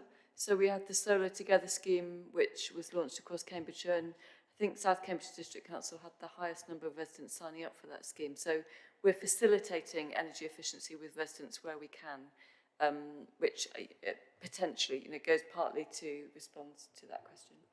Excellent, thank you. Councillor Fane. Yes, if I may just respond to that point about why we should perhaps be doing more. If you look at the BIS guidance on this, key to the success of the regulations and minimum standards for is effective compliance and enforcement, for which local authorities are responsible in the domestic sector. And it also goes on to say that for this reason, grants are made available and targeted to engage local authorities where there is a need for financial support. I wasn't, of course, suggesting that the cost of this should necessarily be met within the HRA. I appreciate it couldn't be, almost certainly couldn't be. I'm just saying that since it is a clear council responsibility, and now I suggest a higher priority than it has been in the past, extending perhaps to insulation as well as solar, we might need to consider whether to include this in future editions. Okay, thank you. Are you happy for us to move on at this point? Thank you, Councillor Fane. Just to say that I'm happy, yes, of course, Chair, to pick up on that sort of thing. Great, thank you very much. I have a question from Councillor Heather Williams. Thank you, Chair. It's just in relation to page 24 about the skills section. Part of it's in amber, and I just wanted to make sure that we don't have any duplication, Chair, because I sit on the Greater Cambridge Partnership Assembly, and I have to say one thing that GCP has done very well, in my view, is worked on the support they do for the skills, and it's a big part of what the GCP does. So I'm a big fan of that. I think skills and training is never a bad thing, and we need to support people into careers. But I just want to make sure that there's no duplication, or that we are actually working with them, because there's no point us reinventing the wheel. When I have to say, things like the Cambridge curriculum being looked into and other things, it's probably one of the more or less controversial, Chair, elements of the GCP. Okay, thank you very much. So, forgive me, what exactly are we asking as a question? Are we working with the GCP to make sure there's no duplication? Indeed. The reason I'm asking is I'm trying to think of exactly who I can ask this question to. I think I will go to Liz Watts in the first instance. Unless Councillor Milnes, you are offering an executive answer in the first instance. I apologise for seeming a bit confused, because I really was having a moment of thinking who to ask. Councillor Milnes, would you like to provide an executive answer first of all? I think that's a perfectly reasonable request again, that we make sure that we aren't doing double the work with two different parts of very similar organisations. So we are obviously part of GCP. We've got a controlling interest in it, and I think it would be terribly wise to avoid duplicating any work on those skills programmes that Councillor Williams mentioned. Thank you.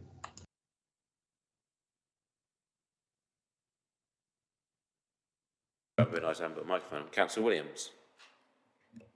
So I'm still don't think I've quite got my question answered. My question is, are we working with the GCP, or are we not? It sounded very positive that Councillor Milne says we'll look into it, but is it happening or not? Councillor Milnes, any further thoughts in answer to Councillor I'll click the right button.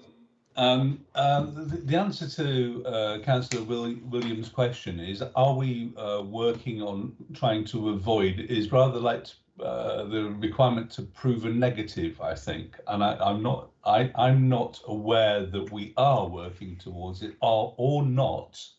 So what I've tried to commit to is making sure that we can answer Councillor Williams' question with a positive and confirm that we are trying to avoid duplication. Is up at the moment, then we may come back to Councillor Williams again. Thank you, Chair. I can confirm that our business support team are working closely with GCP and also with the CPCA, who also have a big skills programme. Okay. Yeah. Thank you, Chair. Thank you to our Chief Executive, who seemed to understand the question in its entirety. Okay. So I feel that between the answer given by Councillor Milnes and the answer given by Liz Watts, we have reached a solution to that question. I feel that Councillor Milnes was seeking to say that we would do everything we could to avoid duplication, and Liz Watts was able to provide us with an answer that there is close working to avoid that duplication.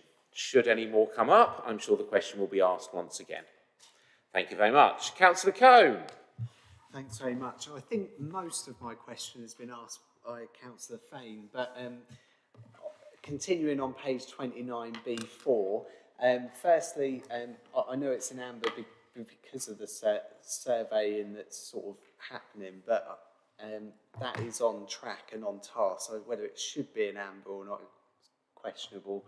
And in terms of the energy efficiency savings, we talk about the lowest performing properties, which is obviously a good thing because we need to tackle those, but they're also maybe very quick wins in properties that are not as underperforming as well. So if you tackled a lot of those quick wins in the properties that are not incredibly bad and easier to fix, there might be a better reduction in carbon and helping residents with their bills. The other thing I was just going to mention was water in relation to housing and whether we are upgrading sort of water efficiency and things on taps and plumbing, etc., to minimise the amount of water that's being used. Councillor Batchelor, we are back to you, I believe. Right, thank you very much. Yeah, well, I won't repeat the answer to the other question, but question of whether we also, this doesn't mean that we're not doing any work on houses which actually are efficient at the moment. That our planned maintenance program will see to that. This is a particular program specific to trying to get the best performance out of our housing stock, and in order to do that, we need to concentrate on these older houses, and we do have a substantial number of older houses that do need attention. And the balance in this is that the returns, one, are financially better, and secondly, of course, that the main benefit is actually to the tenant who has a much more efficient house and would see their fuel bills being reduced. So certainly our whole stock is always under review, and but this particular program, we will be concentrating on what we see is the best return. Thanks. Thank you, Councillor Batchelor. Is there any officer addition to that answer? I'm seeing no's coming from both the Cabinet Member and from the Chief Executive. So, Councillor Cone, anything further on that? I'm happy with that. Thank you very much. Councillor Braddon, we are back to you. Thank you very much, Chair. So my question relates on page 33 to item C3, and it's C3.1. That's the complete retrofit of Camborne offices, and I'm delighted that we've got on so well with that, and we look forward to the car park being open again, not because we want to bring cars, but because we just want to see the job finished. But I just wanted to ask two questions about that, but they're related. One is, please, could we have a display of the amount that we're generating somewhere in the building so that members of the public who come to the reception can see how much we're generating? And also, if it can be a double-sided sign, can it show members of staff and officers and members who are in the main part of the building how much our lovely system is generating? And also, I just wanted to ask whether a battery has been involved in the installation, so that when we're generating at the weekend, but we can't use it, I wondered if we're using any battery storage, or is it all just going straight into the grid and earning us money instead? Thank you. I am considering returning this to you, Councillor Milnes. However, you may say this is not you. However, I'm going to point out again, we only have 3 cabinet members remaining, so therefore you have to have a go, or I will turn to Liz Watts. I think under climate and environment, it probably falls within my purview. And the answer again is it's a very good suggestion. If there's not one planned already, having a display showing how good we are at generating our own power, that would be an excellent idea. And that's pretty typical provision with these systems. Our local surgery has such a sign, so we can certainly take that on board as a good recommendation. And the second question, actually, I don't know the answer to for sure, so I'm going to defer to officers if Liz knows, otherwise give a written answer. I know elsewhere we are talking about doing battery power and creating small microgrids which make sure that the circumstances that Anna Braddon described means that we can use electricity when the sun isn't shining. Very much. I see Phil Bird's hand is up and Liz is confirming. So Phil, thank you very much. Thank you, Chair. I can answer both questions. There will be a display of the amount of energy we're producing, and it is going to be a large TV screen in our reception area. So that will be part of this particular project. With regard to battery storage, there isn't any battery storage taking place within this project, but we are working with Bouygues, our partners, on a potential phase 2 for South Cambs Hall. So looking at bigger, wider aspects, so battery storage, maybe a wind turbine, and also smaller parts to make sure that all of our external lights are LED as well as the internal lights. So in answer to Councillor Braddon's question, it's in the plan, in the pipeline, but hasn't been agreed yet. It will have to have what Councillor Milnes referred to as investment grade proposal done, which is basically a business case to see how much it's going to cost and what the return will be over what period. So just to say that it is in hand. Okay, thank you very much. Councillor Braddon. Thank you very much, Mr. Bird. And will that display screen in the reception be visible for officers and staff and members, as well as members of the public? Absolutely, yes. Splendid. Thank you very much. Excellent. That may well have been our simplest question and answer of the evening, with a good, positive, immediate outcome. Excellent. Brian, thank you very much. Phil, thank you very much. Next up on our list is Councillor Ellington. Thank you. On page 37, under C12, we are told about 5 out of 6 cameras being installed to dissuade people from fly tipping, and that Meadow Road, Willingham, hasn't proved to be very effective. I particularly know that particular road very well. However, that's another story.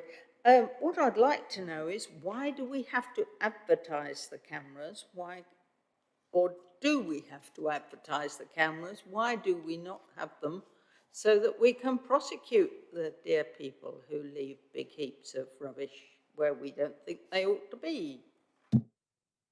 Thank you. Councillor Milnes, is this another part of your responsibility? I thought it was this time. I was very confident. Councillor Milnes.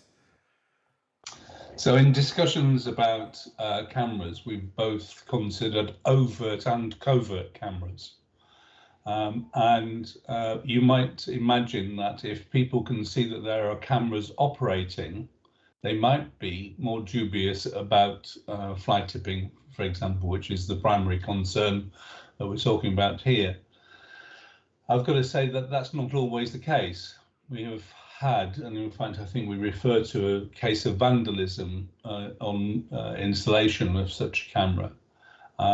So we, the scheme that we've adopted is our best effort at the moment to see if we can reduce fly tipping in locations that are particularly vulnerable to it. It's one of a series of measures that we've involved, including gating at different areas and so on. And it's just a part of a process. But Councillor Ellington will be aware of massive fly tips, which doesn't seem to be the right expression to describe two large caravan units being dumped on the droves. So that's the scale of some of the problems that we're having to deal with.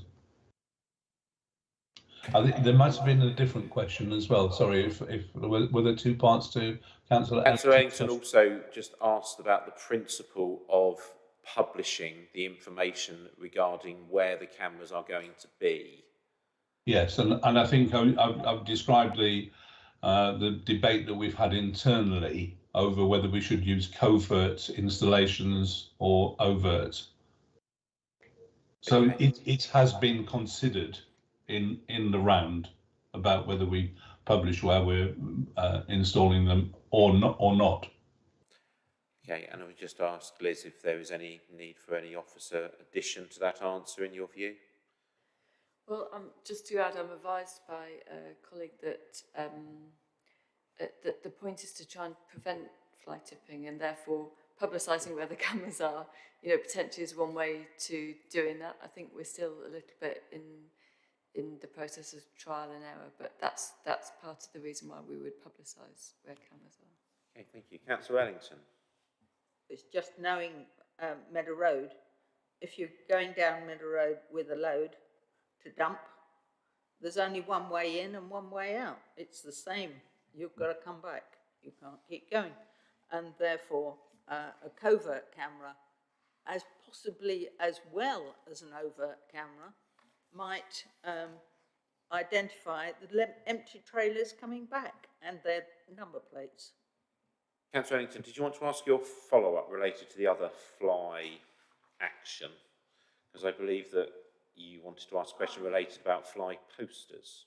I've noticed recently, and many of you may have noticed in your village, a significant increase in the number of fly posting. On this occasion, most of my villages anyway have got a poster that's as wide as that and as high as that at a very prominent point in the village, advertising improvements, house improvements.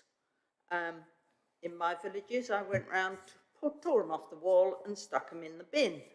But I don't know that other councillors feel quite as confident as I do to know that it is illegal and we ought to be advertising it as illegal and taking action against it. Councillor Milnes. Yes, noted. We've had similar outbursts, if I can call it that, in my own ward as well, where signs were put up all over the village. They appeared in one evening.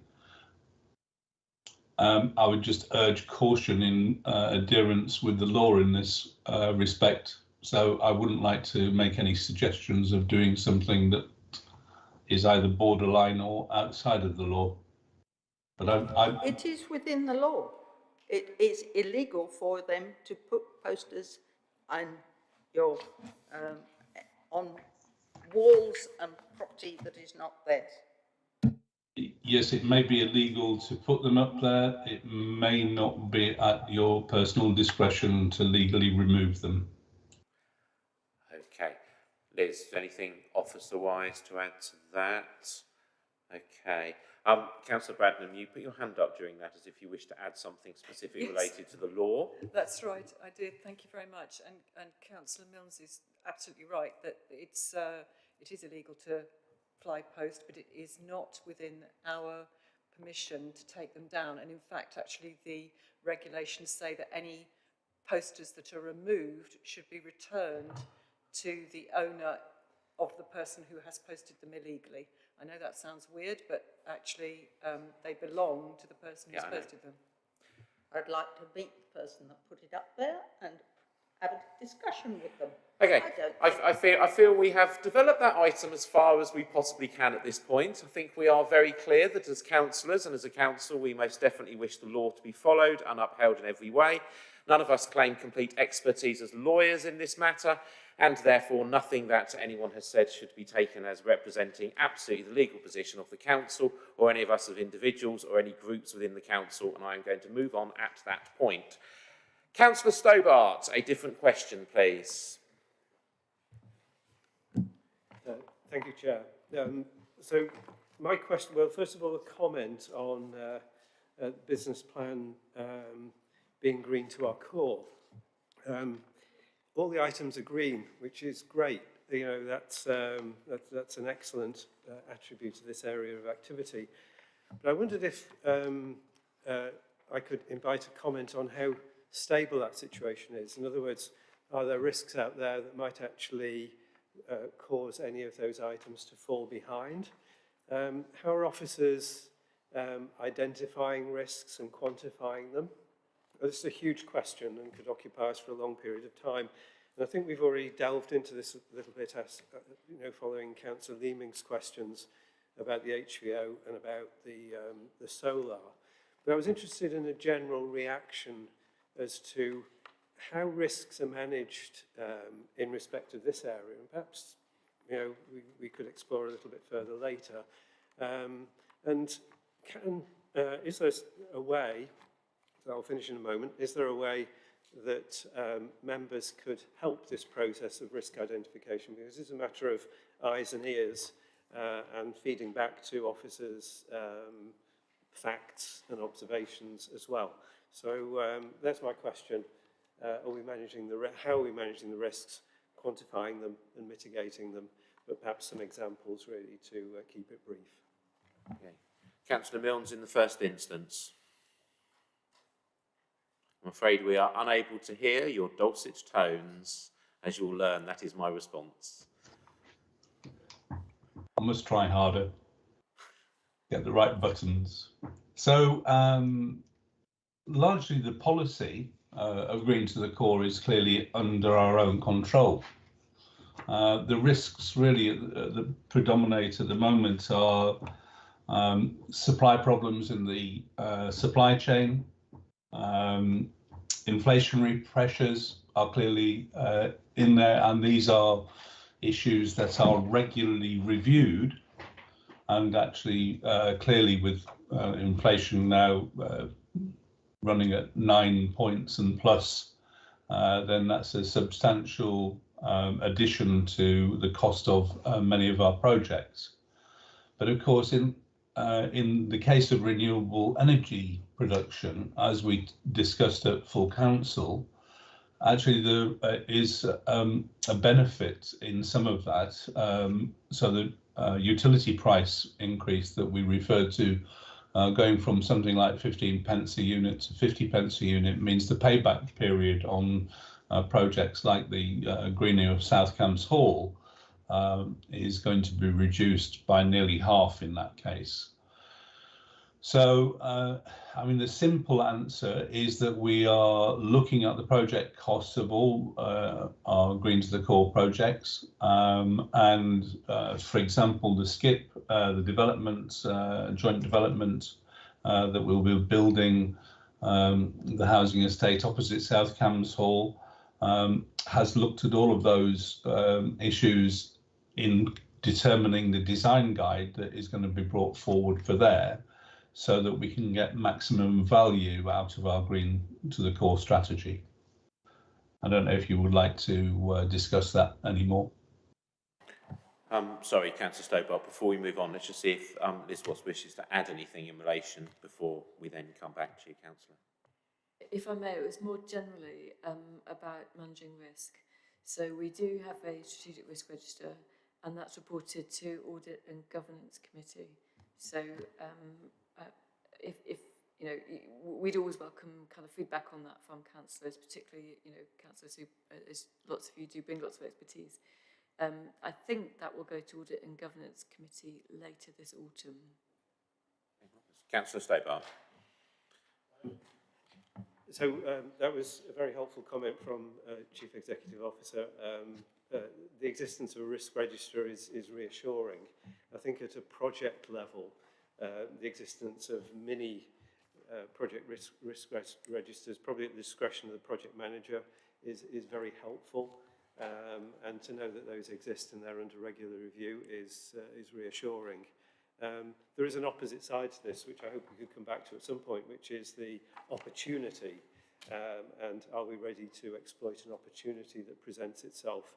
You might call that kind of scenario planning, but we won't dwell on that now. But thank you to Councillor and to the Chief Executive Officer for their answers. Okay, thank you very much, Councillor Stobart. I do not have anyone else on my list at this stage to ask any questions. Councillor Ellington? Sorry, I was... No, I it's said absolutely three fine. questions, and my third one is around on page 39 about the D6 lifelines. And I have a little inside knowledge about these things, as you may know. And my understanding at the moment is that in order to expedite hospital discharges, the tech of the county council have subsidised, with a subsidy from the NHS, to improve their bed blocking situation, and they are giving lifelines to hospital discharges for 6 weeks free of charge, and then charging them £5 a week, and we charge £4.47. And therefore, there is an issue around the viability of our lifeline service because we're not getting the referrals. People who are coming out of hospital are going straight into a different system. Now, that's not a bad thing. I'm not complaining about that. I'm just saying maybe we need to evaluate or review our lifeline system, or maybe we need to suggest to the hospital that we take on their service because we've got somebody who does the job. I'm going to look at you, Liz, in the first instance, because I'm going to be honest and say I'm unsure which of our remaining cabinet members to put that to. So in the first, I'm going to go to you, unless Brian or John would like to jump in as the executive member. No. Liz. Thanks, Councillor Ellington, and through you, Chair. It's a really good point, and I think you know, now that the integrated care service is in place, and one of their key areas of work is partnership and engagement with local authorities, I think there's a real opportunity there. So thanks for pointing out. I didn't know about the hospitals issuing lifelines, and I'll certainly take it up with a colleague at the ICS. Okay, thank you, Liz, Councillor Ellington. I'm going to say that again. The reason I'm saying it is because I have a couple of questions to ask, but before I do mine, I'm just going to make sure, are there any other councillors who wish to ask anything else in relation to Appendix B? Councillor Stobart, you may go as an opportunity. Thank you. I'm just finding the place. So it's following a question under housing that Councillor Fane raised. And this is about energy efficiency. Will we remember what that one is? That would have been in Appendix, you're in Appendix B. It's B4 on page 29. Okay. And the other big issue that's around at the moment, yeah, of course, energy efficiency and its relationship to cost of energy, cost of living. But how about overheating in relation to existing stock? That's much more difficult to deal with, but it is related to insulation and simpler measures, but we did have that highlighted last week, and it's going to happen again. So overheating. Okay, excellent. Unfortunately, Councillor Batchelor has now left us. So I'm going to, and I'm assuming Councillor Milnes, that answering questions about overheating in council housing stock is significantly outside of your portfolio. It's borderline, isn't it, Chair? Well, this is why I was being generous to you, Councillor Milnes, but if you wish to offer us an answer, we would welcome it. I will then go to Liz after you. It's fascinating, isn't it, that mostly we refer to the problems with being cold and heating systems not being sustainable. We still had some housing until fairly recently that was using storage heaters as a primary heating system, which was clearly not ideal. Councillor Cohn was asking a question previously about water usage. So when the average water per person per day figure is at about 150 litres, I think, we have some of our new housing has plans to be close to 110. Ideally, that would be sub 100 level if we could get it down that low. And this question over, for example, natural cooling system in design would be part of our consideration when looking at new builds.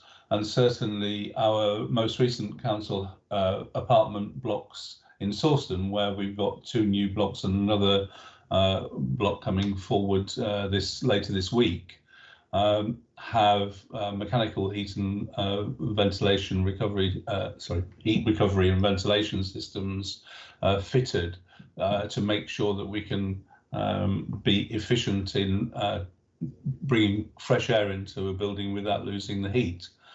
But I'm not sure that those systems are reversible. So I think there's a really interesting question about how we deal with excessive heat events such as we had last Tuesday. Fantastic, thank you very much. Councillor, Liz, is anything to add to that, do you think? I think it's something we need to take away, thank you. I don't profess to have any information here that I can helpfully share with you, so if we could provide you with a written answer. Thank you very much. Councillor Stobart, any? Yeah, just a brief comment too, and of course it's being discussed in the planning committees and the new building standard O, which covers it, is of course related to new build, but I'm just wondering that thinking process that's going around new build, whether there are some ideas coming out. Of course, it's a very busy world out there, so I think it's a matter of going and finding what other people are doing. Marvellous, thank you very much. Okay, so I have a couple of questions that I would like to ask. Obviously, I've let everyone ask only one question at a time, so therefore I'm going to point out that if anybody wishes, after my first question, to ask a question, I will accept being interrupted, otherwise it would be rather hypocritical of me as chair to simply ask my 2 questions. If I can, first of all, and of course after doing all that, I've now become the person who's lost his page, because I was so busy contacting everyone else. Okay, first of all, I just wanted to refer to, on page 38, item D2.1, which refers to complete and analyse a staff satisfaction survey. And this has been given a RAG rating of green. But returning back to something that Councillor Fain raised in relation to Appendix A, where on page 18, FS 117 staff turnover, the 2 staff turnover figures are both listed as being orange or amber within the RAG rating. So I just wonder whether or not, I think I'm going to go to Liz, I'm going to go straight to you for this one. I just wonder whether or not you have any thoughts related to the fact that we are saying about completing and analysing a staff satisfaction survey. That has been ragged as green, and it talks about doing that, but at the same time, within Appendix A for the staff turnover, we have 2 items which are amber. And I wonder whether or not you think there ought to be any connection drawn between the 2, if there's any concerns that flag for you, or if there's anything you would like to comment on in relation to that. I think Jeff's going to fight me for this one, but I'm going to have a go. So, Chair, the survey is green because we're on schedule to deliver the survey. we're not saying it's green because we're happy with the results. Obviously, once we see the results of the survey, we will then start to join up the dots between the survey and the turnover. Okay, Jeff, is there anything you wanted to add to what has been said there? Yeah, thank you, Chair. We do regularly speak to anybody who's leaving the council, and we've got a very high return rate for those people that are leaving the council. And generally speaking, it's not to do with those things that the council can influence, such as the support that we give to our colleagues or the empowerment that we give to our colleagues. It tends to do with things that are a little bit outside our control, due to the fact primarily that the private sector can offer higher salaries than ourselves. Also, the amber indicators I think, are reflective of the situation generally across not only the public but also the private sector in the light of the great resignation following COVID. People have evaluated their lives and are making different decisions than they did pre-COVID. And the indicators and the targets that we have were set pre-COVID. And we're seeing that actually turnover rates, across a range of sectors are increasing in light of the fact that people have undertaken this reevaluation.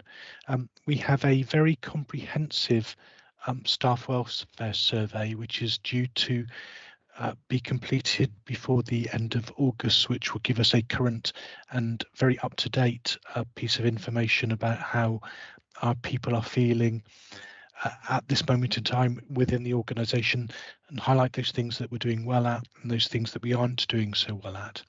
And unlike a lot of other surveys, this will also provide individual feedback for each person within the organisation, which will tell them those things that they can do to address any areas where they're feeling that things could be better, and give them some advice. So I'm confident that there are national trends that we can't directly influence, that we're subject to, and that's why we're perhaps amber in a couple of other areas, although a lot of other organisations are in red. So we're doing better than a lot of other organisations, but we're doing everything that we can to ensure that we both recruit and retain the talent that we need to deliver for our residents who deserve the best.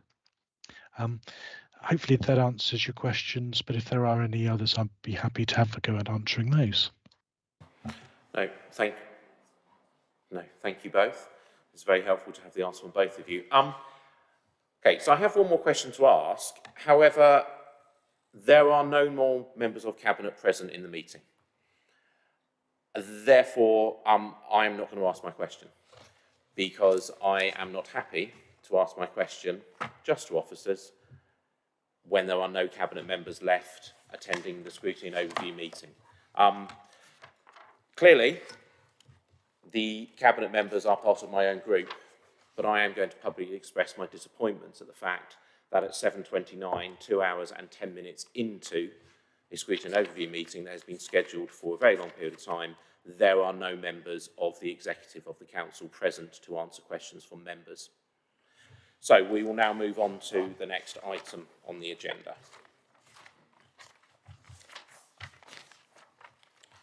So the next item on our agenda is regarding Scrutiny at South Cambridgeshire District Council, a new approach, which is a report on page 43 to 50. And this item has the Chief Executive's name against as lead officer. And as far as I'm aware, Ian, I am asking Liz to present in the first instance. Whoever you choose. Whoever I choose. Thank you very much.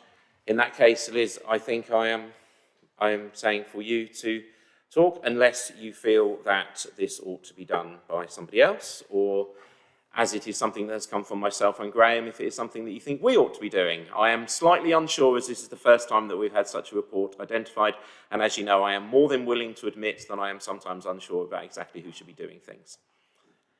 Chair, I think we're in your hands here. Hopefully the report is fairly self-explanatory. I'd like to thank Ian Senior for putting it together. I think it's a potentially interesting and exciting new way of working for scrutiny to add to the pre-scrutiny that your committee traditionally does, and happy to kind of consider any sort of comments or feedback. Great, thank you very much. Just wanted to give you the opportunity in the first instance. Okay, so members, as you are aware, we have discussed and come up with what has been referred to here as a new approach. And as Liz has just referred to, it's about widening out the scope of the work that the committee does. So therefore, most of the work that we have done up to now has been related to the work programme of the council and related to things that are going to cabinet and related to the items for presentation and obviously the data as well. And following on from discussions with everyone within the cabinet and following on discussions particularly led by myself and Councillor Cohn, we are proposing this new approach, and I'm going to give a brief overview of that, and then we can have any questions and thoughts that people wish to have. So we are looking really to have two sort of new ideas in terms of the way that we work. One relates to the opportunity for members, both members of the committee, but wider members of the council as well, to present ideas for things that they would like the Scrutiny Overview Committee to work on. These may all be very small matters, they may be slightly larger matters, but they are not necessarily going to be matters that are exactly within the work programme or the forward plan as was previously presented. And it may well be things that you as councillors are coming up with related to conversations that you've had with residents within your wards, or it may well be things that groups within your wards are presenting to you as being particularly important and you think that we ought to be coming together to work on.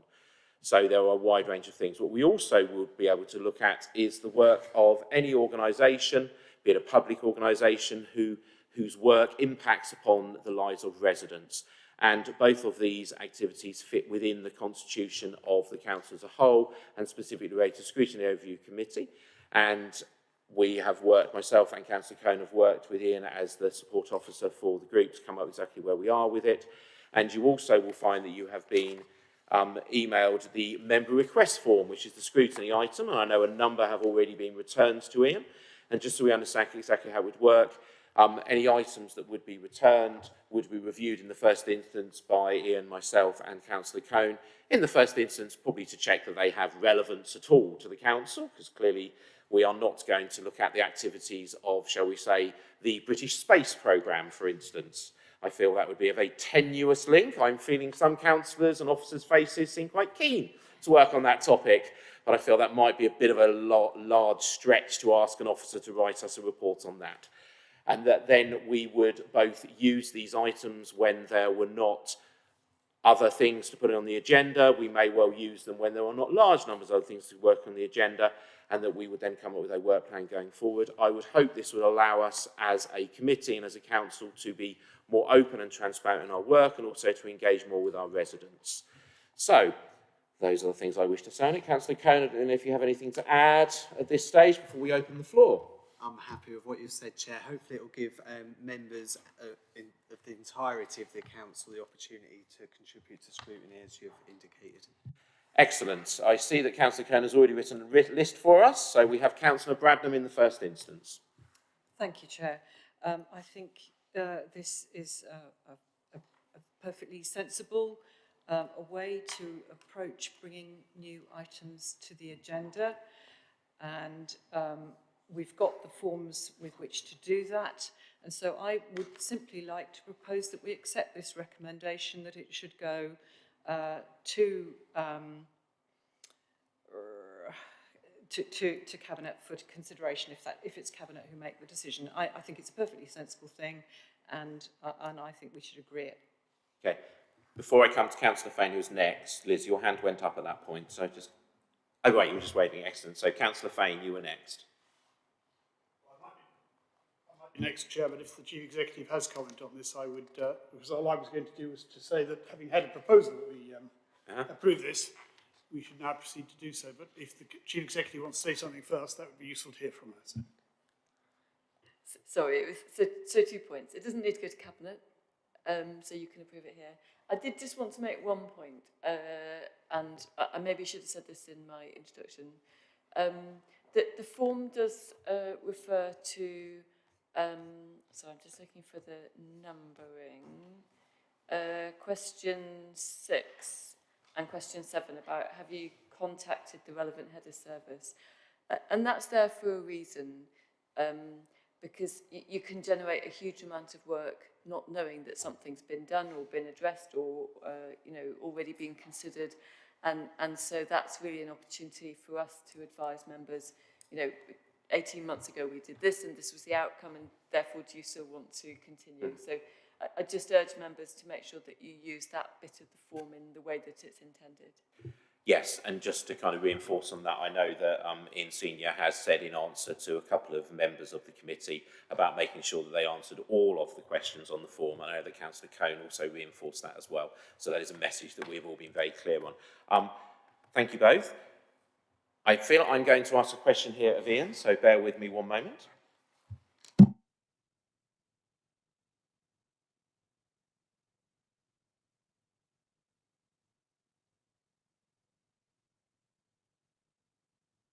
Okay. Councillor Williams, you wish to make a contribution. Thank you, Chair. Before I mention on this, your comments about your disappointment about Cabinet members, all I would say is I share your disappointment, but I also recognise that was not an easy statement for you to make, and that on that matter you have my full respect for the measures and words you have said, and I say that formally on record. In relation to page 48 and 49, all I would like to raise is just on question 7, and I do worry that scrutiny is meant to be a separate from executive, you're scrutinising, and actually I do have concerns that the inclusion of that question may blur the line somewhat, so I'm wondering if that is a question that is particularly important to the committee. I'd also just want to have some clarification that this is not treating the same way as call-in, and that we're not treading on some toes on the call-in process. And my main thing with this is because when there is call-in, then all members of the committee have to declare if they have been subject to a whip. So I'm wondering from a constitutional point of view and for openness and transparency whether this would fall into a similar category. I'm not trying to be nitpicky, Chair. I support the approach you're taking. I think it's very good that yourself and Councillor Cohn want to involve more people in scrutiny. But I think constitutionally, we need to make sure that all ducks are in a row. So they are a couple of questions that I have that may not be able to be resolved today. Okay, I think the question regarding number 7 can very clearly be resolved today. I think although we have said that people should seek to answer all the questions, so let's focus on number 7 specifically. Have you previously contacted the relevant lead cabinet member about this issue and what was the outcome? That does not in and of itself preclude the item that the member wishes to have discussed from being discussed. So therefore it may well be that the person who submits it answers no, I have not, and then wishes to explain why they have chosen not to do so. That does not, in our view, having had the conversation, preclude the item from being discussed. So therefore, I would say that I have no issue with the question remaining on, because it may be an entirely valid and relevant issue to raise, but just to repeat myself again, it doesn't preclude the item from being discussed. Yes, please do come back on that. Thank you, Chair. I'm pleased to hear that, and perhaps we have note systems, and perhaps it's very important that we show that that's the case. Okay.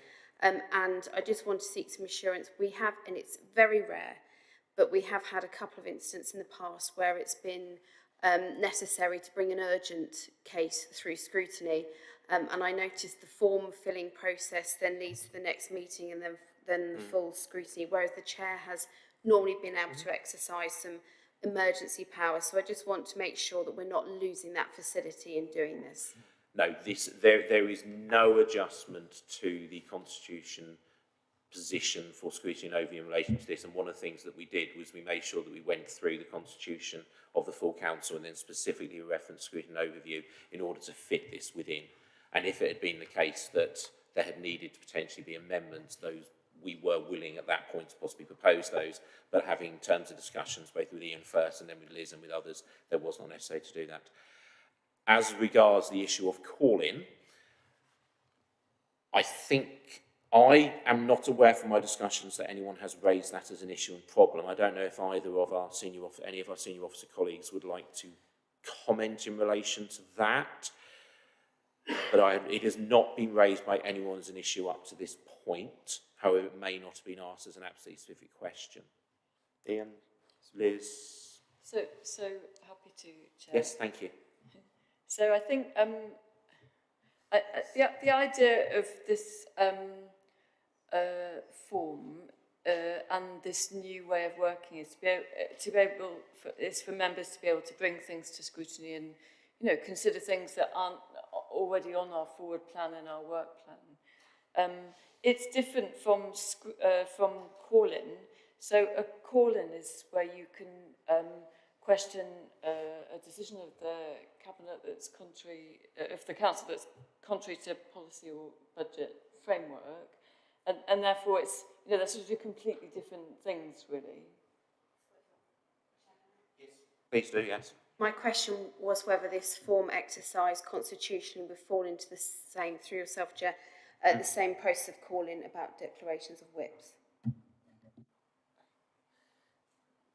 Sorry, I didn't quite understand the question.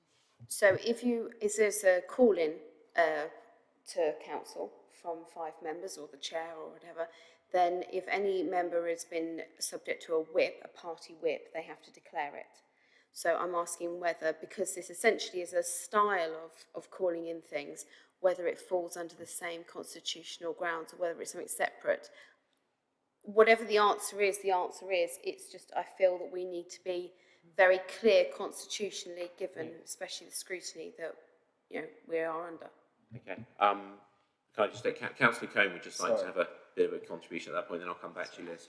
Yeah, so it's my view that they'd be completely separate, so that the question system wouldn't be subject to the questions around whips like the call-in would be, because they are completely separate. So the Constitution would kick in if it was a call-in, but not under the questions system. So I think we're happy to make that public, but this is a sort of a different process. And Liz, anything to add at this point? Completely agree with Councillor Cohn. Okay. Councillor Williams? Sorry, I keep coming back to you just as, you know, I never like to move on until people are happy.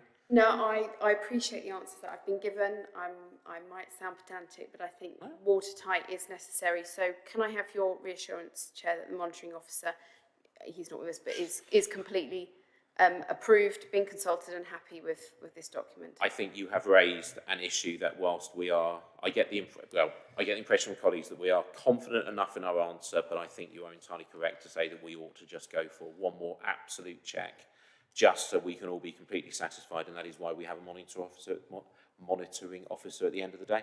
So we will do that. So if I could recommend in your recommendation, you may wish to amend that you endorse it subject to final consultation with the monitoring officer for constitutional checks. I'm entirely content to do that, because that's something that can be done very quickly and go from there. Okay, so we go back to the fact that Councillor Braddon has proposed and Councillor Fane has seconded that we approve. I'm sorry, Councillor Fane, your hand was up again. Chair, I did seek to second Councillor Braddon's proposal earlier on. I just want to say a couple of words in doing so. I certainly didn't intend to foreclose the very useful issues that have been raised since. I very much welcome this as a way of broadening out effectively the role of the committee. As you point out, Chair, to fulfil its role under the Constitution, I think the role of the non-executive councillors and their opportunity for non-executive councillors to contribute formally to our work is very important. As you say, to some extent, the SEAC does this in relation to some of the climate change issues. I suspect we may find, and this will be for you, Chair, that the time will be a constraint, in which case I do feel very strongly we need to find another way of achieving the objective you set out here. But broadly, all I wanted to do was to second the proposal earlier on so that we can now move to approval. Okay, thank you very much. So based on the discussion we've had, I'll propose that we accept the proposal in the second, and obviously as Councillor Williams in the discussion we just had, that we will accept that. We will just have a final moment of check with the monitoring officer that the issue regarding call-in is completely clear, which I'm sure will be a very short conversation, but obviously it's always good to check. So in that case then, if I can take that by affirmation from members of the committee. Agreed. Thank you very much, everyone. So that brings us to item number 9. No, sorry, I do apologise. Item number 8, our work programme. So obviously you'll see where we have published at this stage information in the work programme. We then will have our following meeting, which comes to the next item on the 6th of September. Members, assuming that everything goes through as we proposed, will continue to be invited to submit forms to Ian as the associated officer. And then when we get to the meeting on the 6th of September, we will be able to discuss... Oh, right, yep. We'll be able to discuss the things that we are then going to review, which will then allow us to develop our work programme. And what we've already done is reviewed items coming through to next April so that we know where there hopefully will be space. Liz, I understand your hand was up. Thank you, Chair. And I just wanted to bring to the committee's attention the motion that was passed at full council last week, proposed by Councillor Heather Williams, about young people. The motion was sort of handed to Cabinet. I've been asked by Cabinet in the meantime to ask if Scrutiny would be prepared to take that piece of work forward and report back to Cabinet. Thank you. I, as a member of the committee, am very supportive of that idea. I just wonder if there is any thought from any members of the committee regarding that. Just let me check it. Sorry, give me a second. In my head, yes, we have agreed, so we can talk the next bit. Yes, I've got Councillor Braddon in the first instance for this. That sounds like the sort of thing that a task and finish group could look at. Marvellous. Councillor Ellington. Having done it before, I know the pit holes, and they are many and numerous. I will leave it at that, but happy to offer information.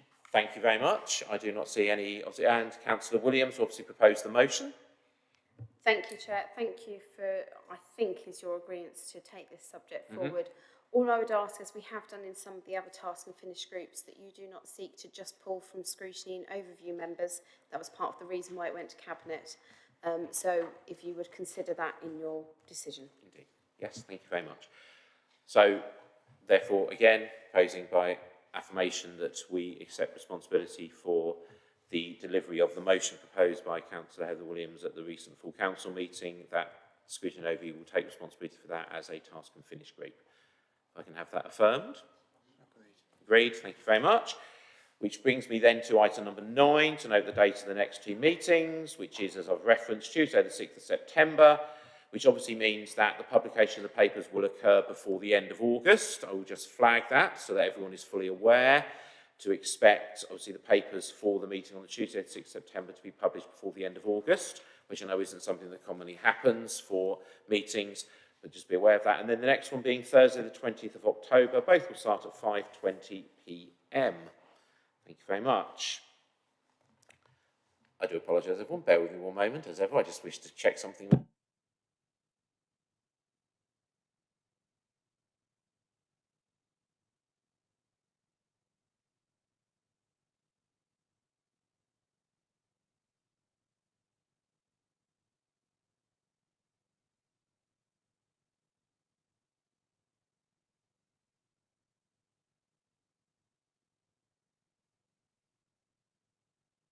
Thank you very much. Apologies, everyone. So, therefore, we come to item 10, exclusion of press and public. The press and public are likely to be excluded from the meeting during consideration of the following item in accordance with the provisions of Section 100A4 of the Local Government Act 1972. Exempt information as defined in paragraph 3 of Schedule 12A as amended of the Act. Paragraph 3 concerns information relating to the financial or business affairs of any particular person, including the authority holding that information. So, therefore, I propose that we go into private session with exclusion of press and public so that we can complete the item related to minute 9 of the meeting held on the 23rd of June. Please can we affirm?